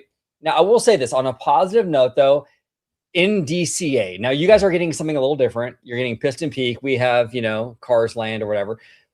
I will say if it's anything like the one we have out here in DCA, aesthetically, it's going to be gorgeous. I mean, our Radiator Springs Racers is incredible. And they do a good job at sort of like, and I mentioned this in a video the other day, but like they do a pretty good job at like sort of hiding like through like rock work and stuff, like the cars. So hopefully they do the same thing over there where you're not seeing a bunch of like big eye cars going through. We got cars and then they're going to put Villains Land like right behind it or around that area too. So like Villains Land and then the cars. It was like, so I was there on the last day. I was there with Drew. Drew, the Disney dude, like red hair. Yeah. He was there. And every vlogger in America was there for the last day. And it just was like, I wrote it 3 times and it's like, okay. It's just for some people, man, they're like bawling their eyes out, dude. Like, just like so upset. They're like, my grandpa took me on this and he passed away. It's like a memory of my grandfather. It's a memory of my mom who's not alive anymore. They had pictures of them. There were people like putting stickers of like their family. I hope nothing happened to it, but they were like putting memories that they had with like their families past. And you just kind of like, that kind of stuff takes you back a little bit. You're like, this really meant a lot to some people, and it was kind of heartbreaking. Yeah. And then the last loop, of course, they just did with cast members, for the last loop of the day. And everybody stood there clapping and people were crying and they had tissues out there. And it was like, wow, that was really a special moment, to kind of see and hear like the stories and stuff that were going on. But again, it's progress, it's progress. Well, and that's the tough thing about these theme parks, right? Because Walt Disney sort of set this tone where he's like, Disneyland will never be completed as long as there's imagination left in the world, right? And that goes for all the parks. I'm sure, it would have been the same thing with Epcot or anything else if he would have lived longer. But that's the tough thing is because they build these things and then we get like attached to it because they're so good, And it's hard to sort of let go of this stuff because, like, dude, that was so good, though. Like, how could you, what I'm saying? Oh, like, man, Epcot is a completely different park than it was like 10 years ago. Bro, crazy. And you're all, right? and you're all mad. You're like, there's not supposed to be IPs at Epcot. Then you get on the Guardians ride and you're like, well, that was okay. Yeah, exactly. I'll let that one slide, Yeah, exactly. I will say the Rivers of America going away would have been better. I think what rubbed people the wrong way was they presented it D23 about this new cars area. You're like, oh, that's really cool. And then like 3 days later, they're like, by the way, this whole thing's going away. And like, that's what I'm saying. It was like, listen, in Florida, Disney's been in a battle with the governor, right? They did that with Chapek. There's a hot political climate in Florida. There's like all this stuff happening. You have the governor saying Disney's like so woke, like don't take your kids there, but yet he goes anyway. It's like all this stuff happening, and then it's like, hey, by the way, we're ripping out Rivers of America, and it just sent people upset.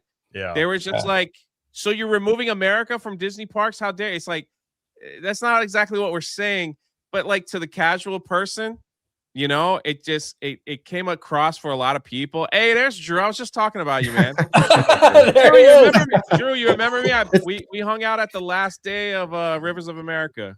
He It's heard like the me and siren Krista. call. Yeah, it's like you summoned him. It was like me and Krista. We came up to you at the, while you were sitting there. Anyway, probably not. He's probably like, yeah, a lot of weird people talk to me. So, It was probably yeah, exactly it what he was. said. I think it was like it was the presentation was really bad at the time, and I think if they had packaged it a little differently, it probably wouldn't have had it probably wouldn't have been that much of a big deal because it made news headlines here, local news. Wow. They're ripping America out of Disney. It did all kinds of stuff, and so it was all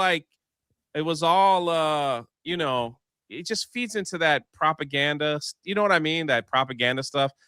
And listen, we go to the parks here, people wearing MAGA hats. There's people wearing whatever hats. There's people wearing. It's like everybody's just there having a good time, and no one cares, right? Yep. So they could have packaged it a little bit better, in my humble opinion.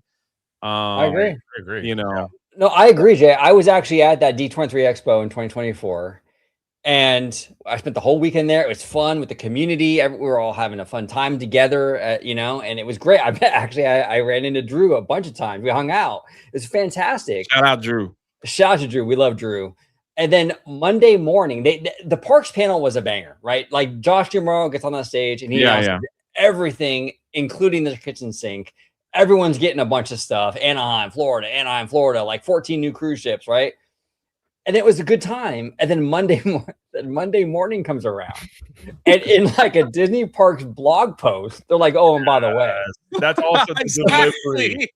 It's almost, and then it reinforces the fan base. It's like when you get anything good, it's like, well, what's the bad stuff coming? And instead of just being excited for the good, it's like now it's like, oh, hi, Merry Christmas. Why do I get an Xbox? Mommy and Daddy are getting a divorce. Like, oh, okay. And see, and that's the thing too. I think they did a horrible marketing thing with the Star Wars hotel. And what they did with Galaxy's Edge here, it was just, I don't know who was in charge, but it's just been bad ever since. Yeah. When you have Jenny come out and make a video on how bad it was, that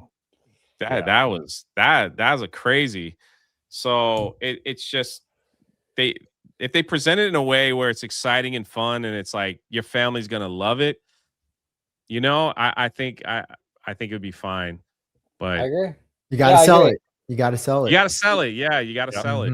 Yeah, and I do feel like, and I mentioned listen, sorry, I didn't mean to interrupt. No, you're good. People were like violently angry that they thought that steamboat was going to be cut and sold into parts, right? Oh, people were like mad. There was protests like of people. Wow. It was in the news around here, and it was just like, they better not touch that boat. I'm burning that freaking castle to the ground, right? It was like crazy when all that stuff was happening, and then there'd be little pictures. The boat's safe, guys. Look where it's at. It's at this dock. Like, don't worry, it's all good. Yeah. So it was like it just was all bad. It was just all bad on how they did that. You're absolutely correct. And I think hopefully, I'm really hoping, and this earnings call kind of gave me a little bit of hope. Yeah. Where like with tomorrow, I feel like there is a little bit of like a little bit more groundedness to it. Like, I understand he's kind of putting on a little bit of the Riz, right? He's gaming us all a little bit. But like at the same time, I feel like it's more real though than the Bob Iger era. So I'm really hoping that we get a better approach to this stuff, because you're right, Jay. I mean, they've really dropped the ball on so much of it, right? And it's so unnecessary most of the time. Well, what I think that Josh has really established is that he has, I think he has a higher priority of transparency when it comes to talking to his shareholders and to the. We'll find out. Well, I think just from this last, I hope so, yeah. But I think just from this last quarterly earning, if the wind blows the other way, man, you never know how those things will show up. There was a point where Bob wasn't even taking or either it was Chapek or Bob wasn't even taking questions. Right. I think he did one where he's like, "Well, guys, I got to go." Well, actually, I think we actually have I have an audio clip of Bob Chapek. Apologize for not being the ally that you needed me to be. There we go. You know what I'm saying? I mean, sometimes you have to. gotta have that one ready to go. But I did really enjoy the fact that he did point out that Epic Universe was a headwind, and that it wasn't something that it was just going to be like, well, we're just obviously going to benefit from Universal's 24% increase in revenue year over year, or for the last quarter. I mean, it's kind of ridiculous to think that Universal Studios, your biggest competitor, is going to be a net benefit to your performance as a company. I don't think that's really a case anybody can make. But for whatever reason, Bob Iger ran on that idea for the last year of his tenure. But then in his first call today, Josh Tomorrow was just very candid, like, hey, Epic Universe is something we have to contend with. Yeah. And here's the reason that's important, right? Like, if you want to strategically set up your subordinates for success, you have to be honest about what it is that you're trying to do to establish dominance in a competitive sphere like theme park entertainment. And if you can't say very straightforwardly, Epic Universe is a problem, then you're not sending the right message to the people below you, and they're not going to be able to strategize because they're not getting the right information. Like, they have to get the right information, very clear, very direct, so that way they can strategize against Epic and moving forward, because Epic's not going away. And I think it was Valiant Renegade who pointed out on today's earnings call review, diagnostic, whatever you want to call it, that for Q2, Comcast is only about $1 billion behind Disney's theme park revenue. So I think Disney's theme park income was not revenue, but income. I think it was like 3.1 billion. Yeah, 3.1 or 3.2 billion. And Universal is sitting at like 2.3. So they are right on the heels of Disney in terms of income. The thing is too, like, we always get a census report of like theme parks here in Orlando, and it's the first, I think it's the first time in a few years that Islands of Adventure actually caught up to. No one's touching Magic Kingdom, man. Like, no one is touching that. The people that visit Magic Kingdom is Epic Universe would have to do something crazy to even take a dent out of the visitors that go to Magic Kingdom. But the next few down are usually like Epcot and Islands. And Islands kind of bumps up every now and then. Like, one year was like a little higher. Again, Magic's on a different level of whatever, and then it's all the other parks are fighting for that second place. Mm-hmm. Oh, but yeah, I think they could easily use that, because when you look at the two different people, you have Bob Iger. What I will remember about Bob Iger is he just seemed to be the guy that bought stuff for Disney. Yeah. Oh, Star Wars, I got you. Fox, I'll take you. It's like, let me buy this too. Let me get this. Now I got all this stuff here. Here's all these toys you guys got. Like, let's make it work. And Josh might be, like you said, might be a little more handsy than because they've got enough toys now, with Marvel and Star Wars and Toy Story and everything else that they have coming out. They got enough stuff to play with, from parks to experiences to television shows to Disney Plus to everything else. And then, I mean, my goodness, man, Zootopia came out of nowhere. Zootopia 2 was a big part of their money thing in the earnings call. It was like that. Now I know why they built the Zootopia land in Japan. All right, because it's like they freaking love that movie over there. Yeah. So, no, exactly. I think that's why I'm hoping they build it over here, so we get more of the Asian tourists out here. I was just gonna say, there's an Asian joke in there somewhere. Right? You gotta get Avatar. Oh, geez, like, yeah. So we might see a whole different approach to everything across the board, which it could be great for Disney, or it couldn't. I think I've been pretty bullish on Josh, because I think he seems, at least in thus far, like more, like you were saying, Jose, it was like more transparent, more forthcoming, and like, and I do think, like, I remember Bob Iger got on an earnings call and someone asked him a question. He said, we've been planning and we've known about Epic for like a decade, and saying, like, that's why we did Pandora, and that's why we did X, Y, and Z. I'm like, you built those things as a response to Wizarding World when they built that in 2010. Like, he was trying to act like that they were just always ahead of the game. And I think that's Iger, and maybe that's a generational thing of like not admitting fault. And I think that's the thing that always frustrated me about Iger, was like, there was never an admission that, like, yeah, that wasn't the best, we could have done better, as if everything was perfect. And that's not how people work. That's not how companies work. Even when they released a press release about the Star Cruiser shutting down, it was like, this was a great success because we learned so much from it. I'm like, you shut it down less than a year. Like, in no way is this thing a success. But, maybe that'll shift. I'm somewhat optimistic, and I do think what you've seen, I mean, the stock price bumping up, and what's funny is there was no real big news. There was no like announcement. It was just the numbers themselves, which I do think probably if you're a Disney shareholder, that's probably got to be encouraging to see that type of response from it. But we do have a couple of super heroes from Ill Magic. Got a $5 from Ill Magic. Thank you, sir. Says, good, wealthy evening, guy. Listen, I know I've mentioned this before, but I really want an Odyssey boat ride in Islands of Adventure. That would be kind of cool. And then he also goes another 5. The Odyssey ride could be similar to the Tomb Raider ride from King's Island. I mean, the Odyssey is interesting.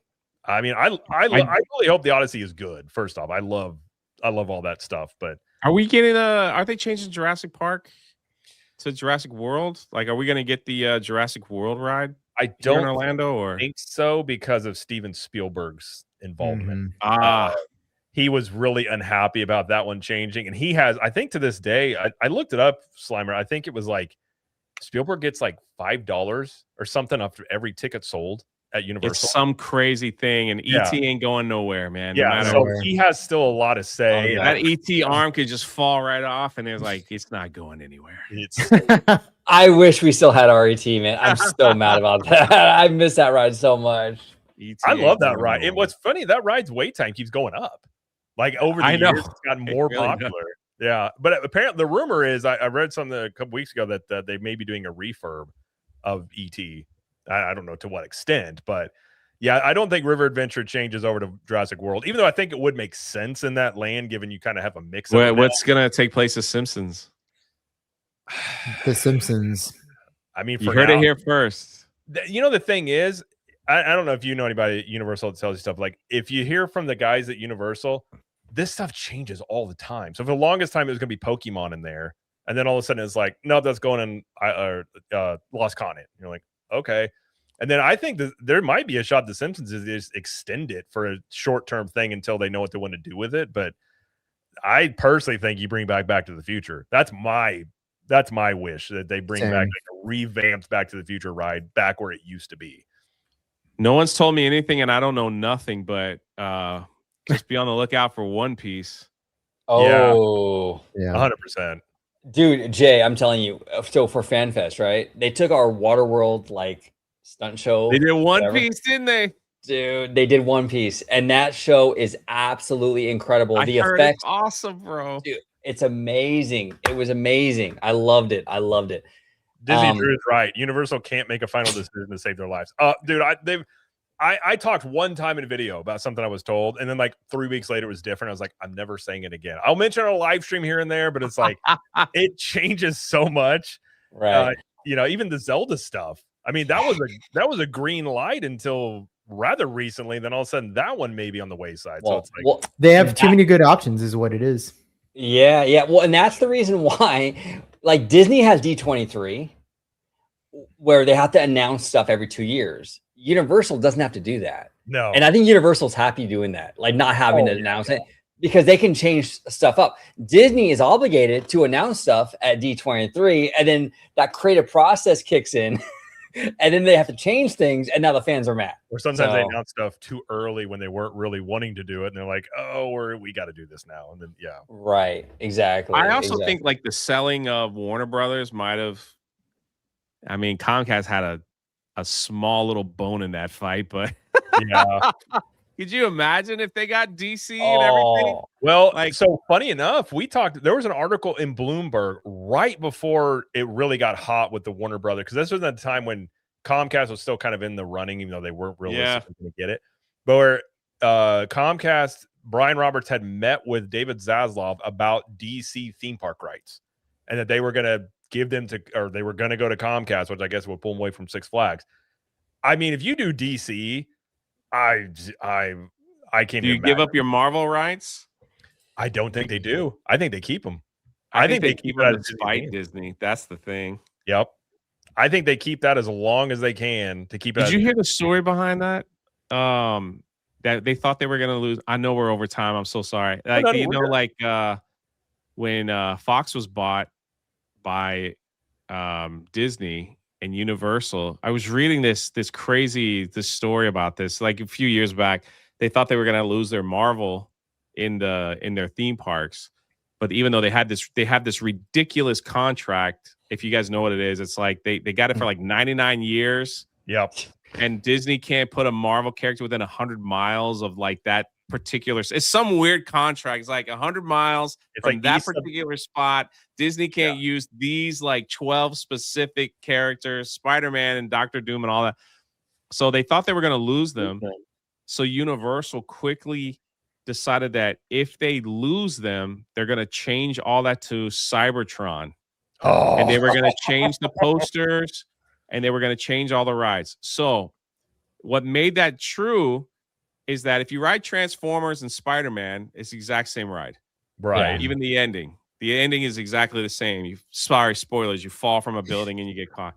If you go to Universal Beijing, they have the exact same setup as Marvel, but it's Cybertron. The Hulk ride is called Journey to Cybertron. It's purple instead of green. So they took all the stuff that they were building and they just sent it over to Universal Beijing and just put it over there. So with the new Transformers movie on the way, and if Marvel is potentially on its way out the door in terms of, as an IP for Disney, maybe Marvel Transformers could be coming to Islands of Adventure to Jared's benefit, because I think at this point, Jared and I, dude, I'll even dress up like Optimus Prime. I want Gen 1 Transformers though. I mean, the Michael Bay original, like I like it for nostalgia purposes. I still remember seeing that in theaters, and like the first time he actually transformed whenever they were in that chase scene, I was like, oh my gosh. But like, I need Gen 1. Yeah, Gen 1's the best. You need Starscream there. You need all of them. Dude, I need. Do they have an Optimus version of that hat? Because and Megatron. Oh, I need to get that. Go to Overlord Caps. You'd be shocked. They have Bumblebee, Prime, Megatron, Starscream. I want the "You've Got the Touch" theme playing throughout the land. I know. Yeah, that'd be so awesome. I mean, I would be curious what Disney would be willing to pay for the Marvel rights in Florida. That would be very curious what that price tag is. I've heard they've had talks before and it ended with them walking out. So that price tag's got to be up there. But I mean, if you bring in Cybertron and DC on top of Pokemon and Nintendo, like this stuff's going to get wild in the next 10 years, which I think is great for the fans. Cause like, it'll definitely be, this park is for the little guys. This park is for the older little guy. Yeah. It's like, yep. And we were princesses over here and the Transformer G.I. Joe crowds over here. So we talked about last week about bringing Thriller into HHN. I was just about to say that. With Michael Jackson taking off, this movie's supposedly going to hit $500 million globally tonight, which is crazy because it's not even. Yeah, it was great, man. It was awesome. Jared, go see the movie, dude. I know. I loved it, dude. But with this Michael Jackson guy popping off, man, I could see Thriller. I could see a Michael Jackson stunt show. I could see Michael Jackson coming to Fan Fest. I mean, they can milk this. And Universal is going to back it too. I mean, they backed the movie. Yeah. So they're all in on Michael now.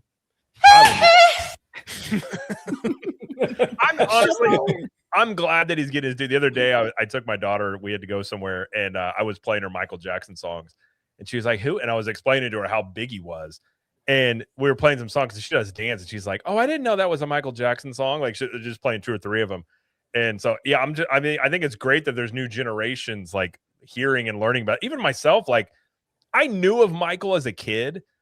I didn't realize how big he was, and then I was going back and listening to. I think I told you, Slimer, about the.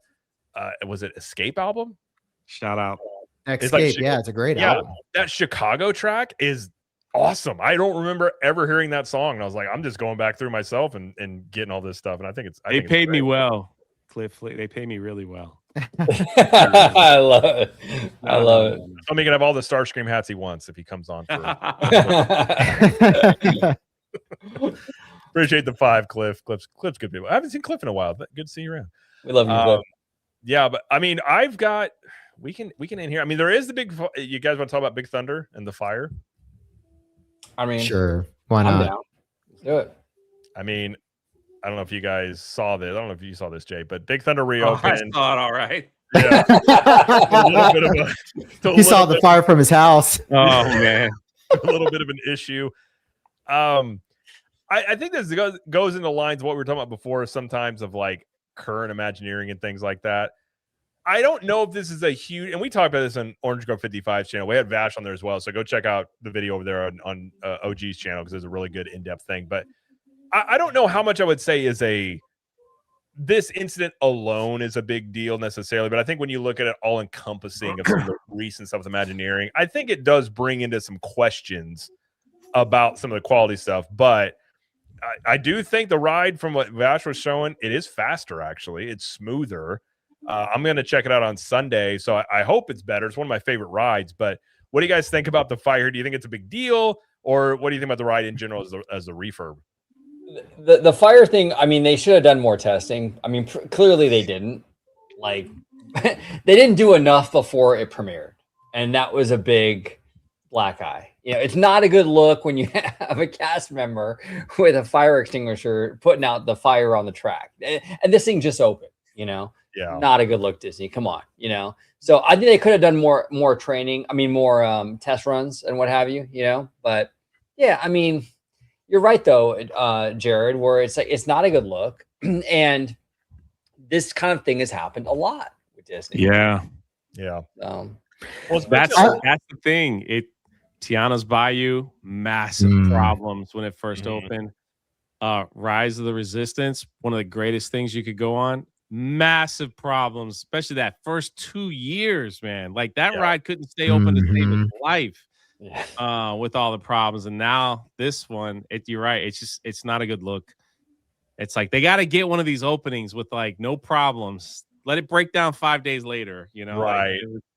Well, and I think you go into like Bruce Vaughn has talked about the knowledge gap that they kind of have in Imagineering and using AI to try and shore up that gap. I said this on your channel, Jay, I think it's kind of a mentorship issue. You don't have these great Imagineers that came before that were able to really pass down this knowledge or like mentor the younger generation. They kind of got rid of them all wholesale. A lot of them walked away after the Lake Nona thing. And so now you're stuck in the situation where you don't have these experienced, Imagineers that have done this a bunch. And now you're kind of starting to see some of the ramifications of this now in some of these little details. And there's some stuff Vashon pointed out, somebody on Twitter pointed out, like some of the lighting they used in here, like isn't actually consistent with what you would have used in like a, type of a cave and things like that. But it's a small details that used to set Disney apart. And I think that's kind of part of the issue here is it makes you wonder about how much attention to detail is there with some of these things, and how does that make people feel about these new lands that they're building, which obviously have a lot riding on them. I think it's legitimate to have questions when you're looking at this stuff about how good is this stuff going to be? How reliable is it going to be when it's built? Yeah, I think that's a good point. And actually, if you want to check out more in that part of the breakdown of the new Big Thunder Mountain, definitely go check out Vash Guy Parkcast, check out the live that Capture the Magic and him did earlier today, because they do break it down in a lot more detail, getting into how one of the Imagineers, I forgot his name, got really granular about how realistic a lot of the theming was in Big Thunder Mountain, down to the actual lanterns they used to use that were like non-flammable or they were just designed in such a way that fire could not simply escape and catch flammable things on fire. And so there was like even like safety precautions built into the lanterns themselves, and the Imagineers were attentive enough to actually integrate that into the ride. But yeah, Vash Sky Parkcast, they go over it all in great detail for like an hour almost, like two crazy theme park people. Well, that's the great thing about Vash. I remember back in the day, Vash and we did a whole video on the Toontown stuff coming to Disneyland. And him and I went like 2 hours on fake grass. Mm-hmm. Like just like and Vash will like bust out like the information like on fake grass, like what it's made out of and the whole thing. Like, dude, I was like, this is crazy. Vash has got a tab ready about the manufacturing process of the grass. Yeah. And you're like, where did you find this? Vash wrote the Encyclopedia Britannica. But what I'll tell you about this, and what really concerns me, that the fire on the ride isn't so much of a concern. I can look over that. What concerns me more is the storytelling team's language about what they used as the foundation for this reimagining of this ride system. So they did away with the Indian burial ground concept. That's completely gone. Flooded That's completely gone. Flooded town. Okay, so they worded it. Protective forces are preventing a, I guess like a tycoon from accessing and getting the gold in this ride. Mhm. The word protective forces, it's so like agnostic and so sanitized. It's what George Carlin called spooky language or soft language, and Yep. really doesn't mean anything if you look like the historical context of how different cultures talked about mystic powers and mountains. They never referred to it as protective forces, right? They're very specifically referring to like spirits. But they didn't want to go that route. They wanted to be very sanitized and agnostic about everything. And then not deciding to go with the Disneyland or Disneyland Paris version, and instead opting for this optimal, design for ride efficiency and maintenance. I mean, you should never compromise storytelling for what operations has to do in the background. I mean, if that's the case, then just don't build any rides if that's going to be your logic.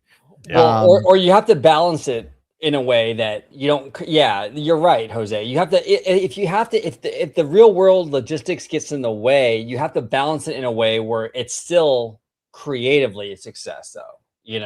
Mhm. And that's an issue. I mean, Exa- that is an issue. Go ahead. I'm sorry for interrupting. No, But no, you're right. absolutely right. And to your point, like you should never sacrifice storytelling and the guest experience for, optimization of maintenance. Like that should never happen. And it seems like that's what's happening here Yeah. with this. And OG and Jared, you guys have pointed out several times where it looks like they went the easy route with this. And I think they kind of did, but I also think that the storytelling team is probably at the epicenter of this reoccurring issue that they're having with using soft language to prevent offense or to like appeal to everybody while then appealing to nobody because it's like so general and like so non-specific at the same time.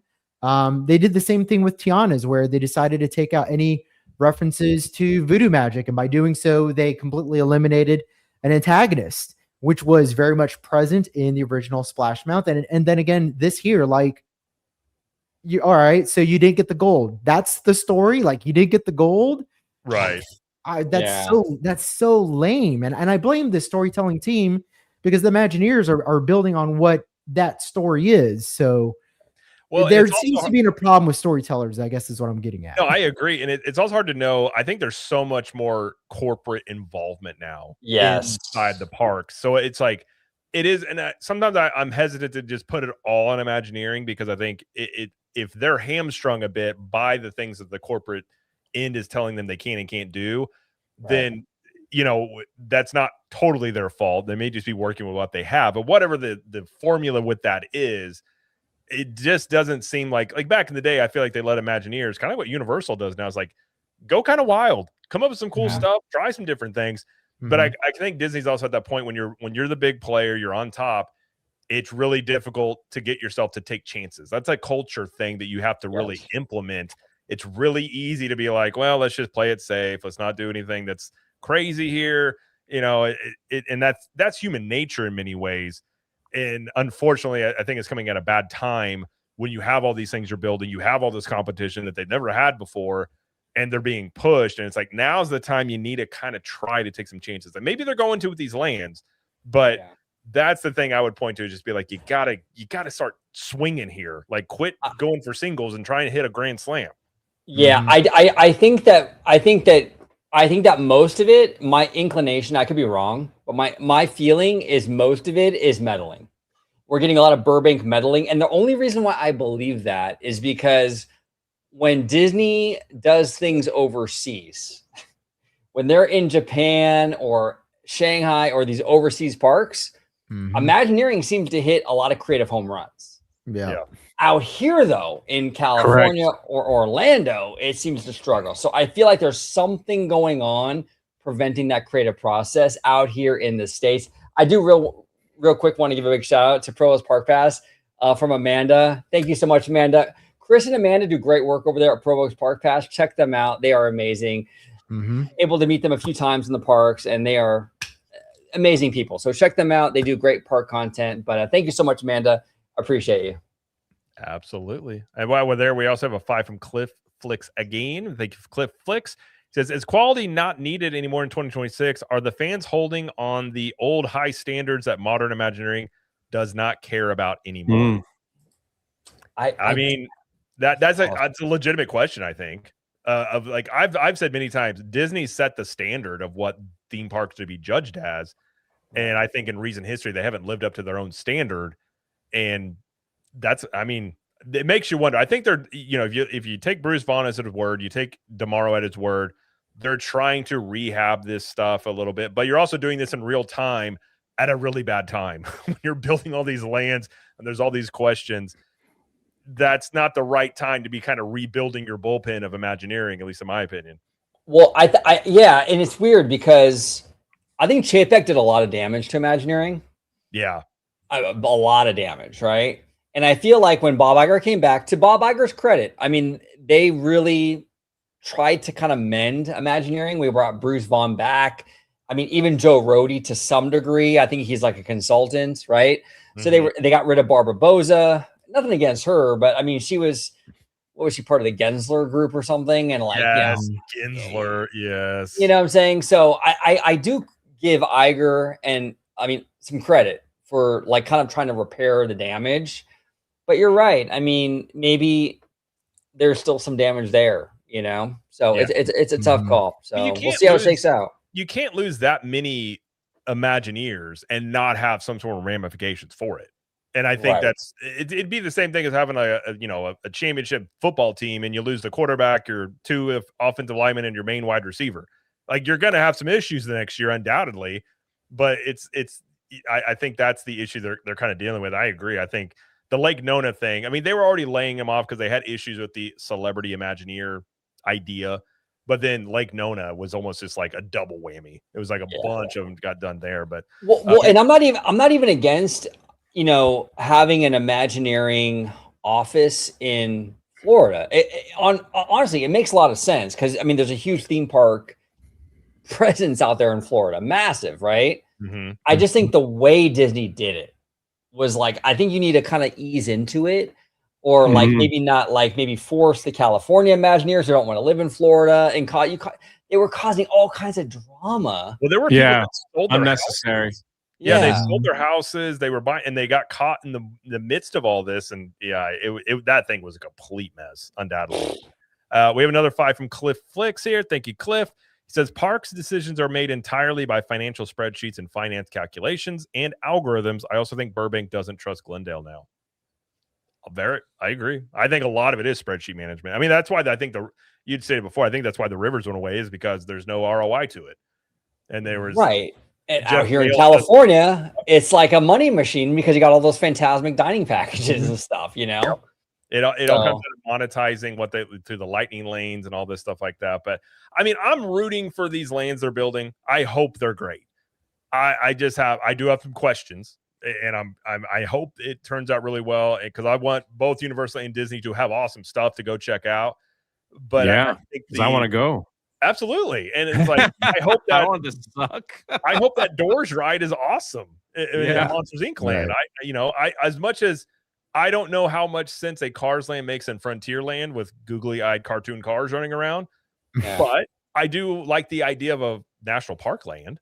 And so I hope it's good. I just, the recent track history gives me hesitation to just believe it's going to be great. I kind of it needs to prove itself that these things are up to the level that they need to be. Yeah, and I got to be honest, like the rap article really worried me for Villains Land, because when they were talking about like we want family friendly and Emperor's New Groove, I was like, Disney has like the most iconic library of villains, like the top tier villains of all villains, right? And then you go with that villain, like from that movie, that movie didn't even do well. When it came out, and we're gonna use that. Like, and again, it's not that like that movie's bad. It's just like it's the playing it safe. It's trying to be that but not offend anybody and just appeal to, I guess, whoever, like general public stuff. Well, yeah, you only have one shot at this. Like you have a Villains Land that people have been waiting for how long? You got to come out with your A game. You can't be pulling. You can't be. You know what I'm saying? You can't be having like, Emperor's New Groove villains. Like you got to have like the baddies in there, And it's just like, that's weird to me. Correct. That was weird to me, Yeah. So I don't know. I agree. I will say the villains show at Hollywood Studios is really good. Really It good. is a good show. It is Have you very guys good never show. done that? Have you guys done Yeah. that? I've Yeah. done it before. Yeah. It's really good with the It's magic awesome. mirror and everything. Yeah. If it's anything like that, then I have hope for Villains Land. It's where they like Jared says, like if they're more concerned about batting singles and doubles to save costs on the back end, that's where I'm going to be disappointed in some of these decisions. We're seeing it happen, right? Like in real time. We've seen it now with Big Thunder Mountain Railroad. It's like, yeah, they retracted, but they had to. Like the track was 45 years old. If they didn't retrack it, they'd have to get rid of the ride completely, and they're not about to get rid of Big Thunder Mountain. So that was like out of necessity. But the lame duck ending for this ride, getting rid of the antagonist in Splash Mountain, these are like singles and doubles. They can't do they can't do that for Villains Land. And by opting to go with Emperor's New Groove, it just seems like that's more of the same. I mean, I hope I'm proving wrong. I really do. Like I don't like bashing on these ideas. I want Villains Land to be a great success because I'm a theme park goer. Yeah. So I hope Disney can figure, whether it's Burbank, Glendale, the storytelling Imagineers, you don't want to step on any toesies, like figure it out, like hit a home run. Yeah. No, I agree. Bro, I agree. They want to make $1 billion. It's so simple. Instead of making a Star Wars hotel, make a haunted mansion resort. Use the same wallpaper. Oh, keep things a little dusty, have the rooms like little, not crazy spooky, but a little spooky. Have like, you walk through a graveyard and man, people will pay thousands of dollars to stay in a Tower of Terror or probably Haunted Mansion. I mean, it's right there. Yep. It's right there, Disney. Just don't force the LARPing aspect. I don't want to spend 3 days acting as if I'm a ghost in this house. I want to be able to enjoy the hotel. Have dinner at like the big hall, and all that stuff. It's right there. People will spend the money on that, man. 100%. And that's what's crazy. I like would. There's some really even like Hey Bricky, there's really good creators that have really good ideas that they could mine YouTube and Twitter for really solid ideas if they needed ideas. Like there's tons out there that fans will come up with. But I agree. And Galaxy's Edge, man, you just have times, like 12 to 2, original trilogy. You can have like sequel trilogy from 3 to 5 and prequel. Like just throw it out there and let people go see who they want to see. Bro. I agree. I've had the idea of doing seasons of it, like one season. Yeah, the seasons that's a great idea. It's you got prequels, and then you do old. Like I think that it would add. I think you're right. You're right. That's even better. Like, and then like Halloween, you do Ewok hunt. Like remember that game Ewok hunt? Like they're hunting you down to ride in the ride. You gotta like Josh run tomorrow again, so you can tell him these things, and he doesn't. You don't know who he is. I think that would be great. I know. Hear these things. That would be amazing. I'm telling you, man. Like I want more prequels for sure. Like, can you imagine like a Grievous walk around or something? That'd be sick. Man, Darth Maul, get him walking around in there. Oh, dude, get a Jar Jar Binks, man. Show him some love. Come on, you gotta have that. Go all the way, Jar Jar or nothing. Exactly. Qui-Gon, all of them. Get them all in there. It'd be great. Well, you guys, we didn't talk about Star Wars Land, but I'll just touch on it very briefly. You guys saw that Galaxy's Edge in California had like record attendance for May the 4th. Yeah. And they came out with Han, Luke, and Leia like a couple days before. Is that a coincidence? They had it here too, though. Oh, okay. The park shut down here. Did it really? Wow. It was that packed, yeah. Really? Wow, okay. I thought those pictures crazy packed. I couldn't believe it. I've never seen it that packed. And hey, man, if the thing is like everyone having a good time and no one's causing no problems, let them have a good time, Yeah, no, absolutely. No, I mean, and that's the thing with Star Wars. It's a beautiful franchise. I think people will always love Star Wars. I just think Disney needs to make the right content. And I think if they make the right content, I think people will come, Easy. Yeah. I mean, you had the extended universe that you could have just tapped into any of those stories, and that would have been that was the one thing when they bought it and they immediately got rid of LucasArts and they got rid of the extended universe. I'm like, why? What are you doing? And then they're still pulling from those stories, kind of, but not doing it how they should do it. I'm like I said, I don't think Filoni is the guy that's going to save anything by any means, because I don't think just Kathleen Kennedy not being in anymore is going to change Lucasfilm, because I think the whole company's full of Kathleen Kennedys. But I guess we'll see what he does. There's a chance he could turn it around, but at some point you got to think that they're going to have to do like what Marvel's trying to do at least. Like you would assume they would hit that point of being like, okay, let's try and give the fan base what they want here and not just insult them endlessly. Well, let me ask you guys a question. What do you guys think about, real quick? I know we're running on low on time, but real quick, what do you guys think about like Lucasfilm sort of reimagining like the whole approach? Because like the whole canon thing made sense when Lucas only made movies every like 15 years, right? Right. Should Lucasfilm get into this game of like maybe not everything is canon? Maybe we just have a Star Wars movie that's just a fun Star Wars thing, you know? I mean, Star Wars Visions isn't canon, and that's dope. I mean, that's a great show. Like, should they start doing that? You know, I guess they got the Starfighter movie that is supposed to be just a standalone, the Ryan Gosling one. So maybe, I mean, I actually think that's what you see with the superhero stuff going forward more just standalone movies, just because the MCU was a one-off thing. They'll never be able to replicate. Marvel can't even replicate it now, and they're the ones that originally did it.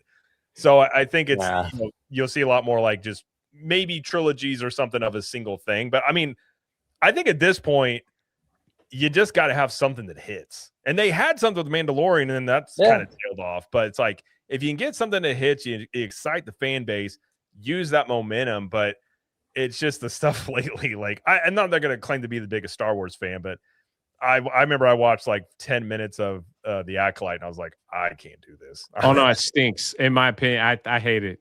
Yeah. I hate it. And for me, I wish I know a lot of people are enjoying the Darth Maul show. I have heard that's good. But I wish they would stop going back to characters and bait. Half of it's like nostalgia bait. Yeah. In my opinion, I wish they would go forward and just give us a universe that doesn't connect to the Skywalkers in any way, where it's like tell these stories and get this new fan base to fall in love. Like many people fell in love with Anakin or Luke and Han Solo. It's like you can tell those stories well enough with a new group of characters and, you know, and keep things moving and just let the Skywalker saga like go to sleep, man. It's like it seems like I'm convinced that Han, Luke, and Leia might appear in the Mando film. I wouldn't be I'm convinced because it's like I feel like they need something, you know, like to get it over. It's in the time period. They're changing the ride at Galaxy's Edge, the Falcon ride to Mandalorian, and maybe Chewbacca will be in it. So, and they're not releasing it till after the movie comes out. So maybe I wonder, but I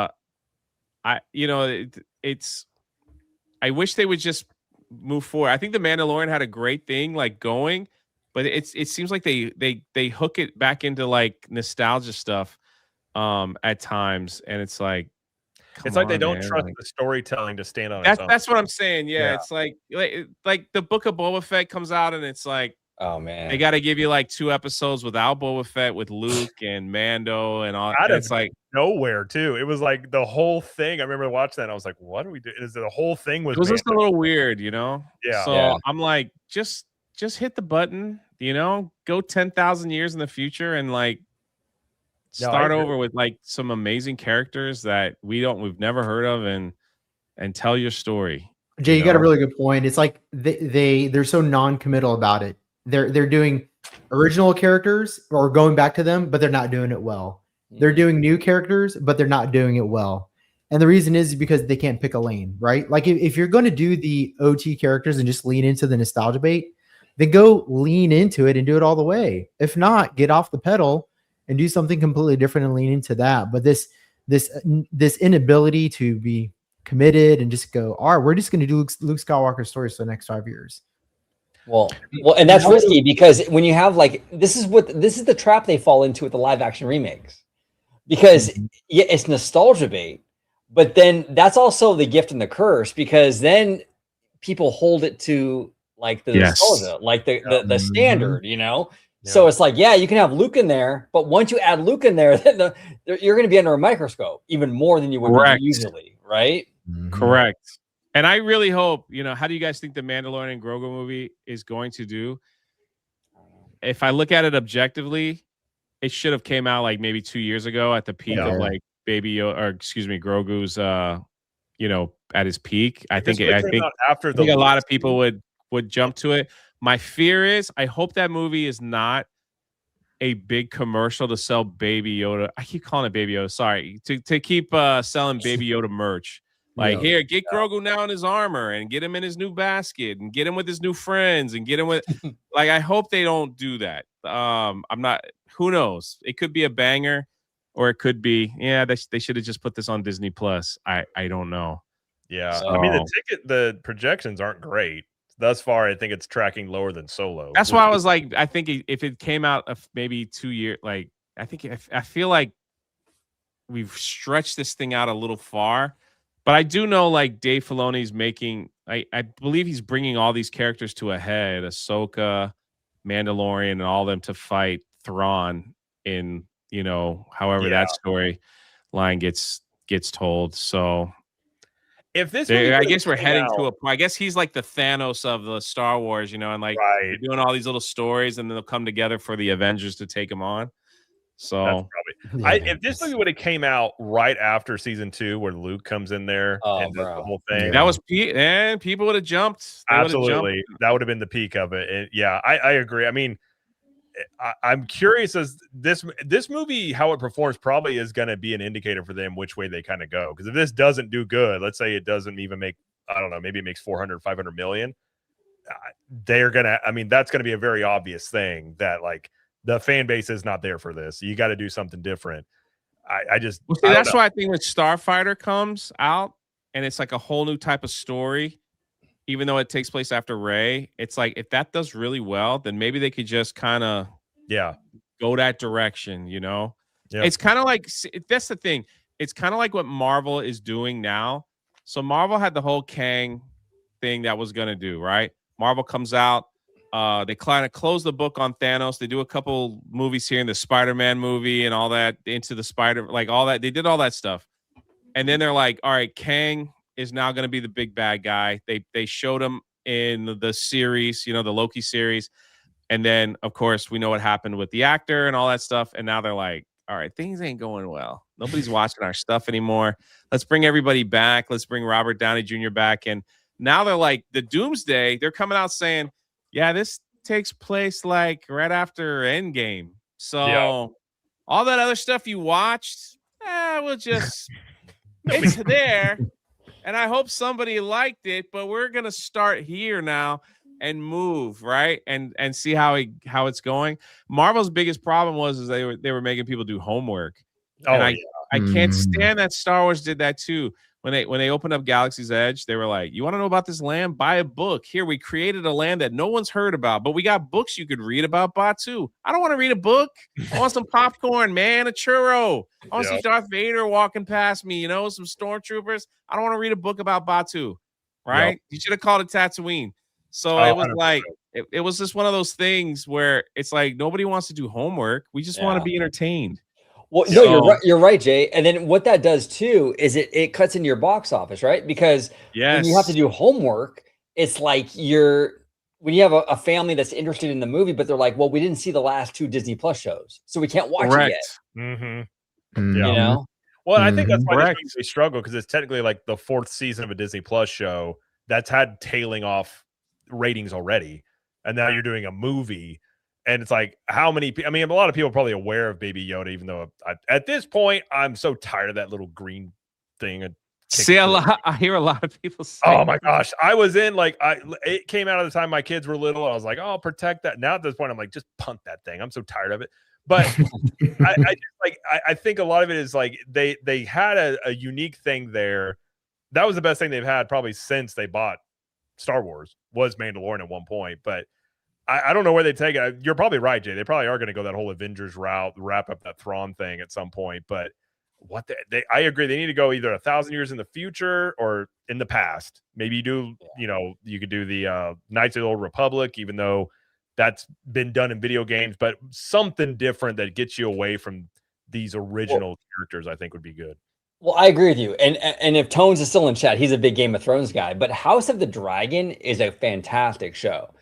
That vibe and that energy for The Acolyte, a show about Sith, would have been dope, dude. That could have been really cool. But we didn't get any of that. That's the problem. Like, that concept is actually really good, but it's just the execution was like, oh my God, you know. Also, not making. I've never been more angry than watching the Kenobi show.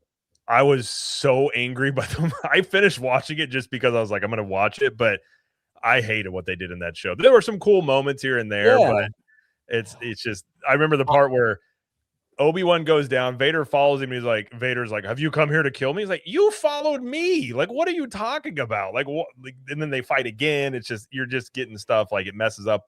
I hate when prequel stuff messes up the original timeline stuff of any movie or show. It drives me crazy. I will say this though.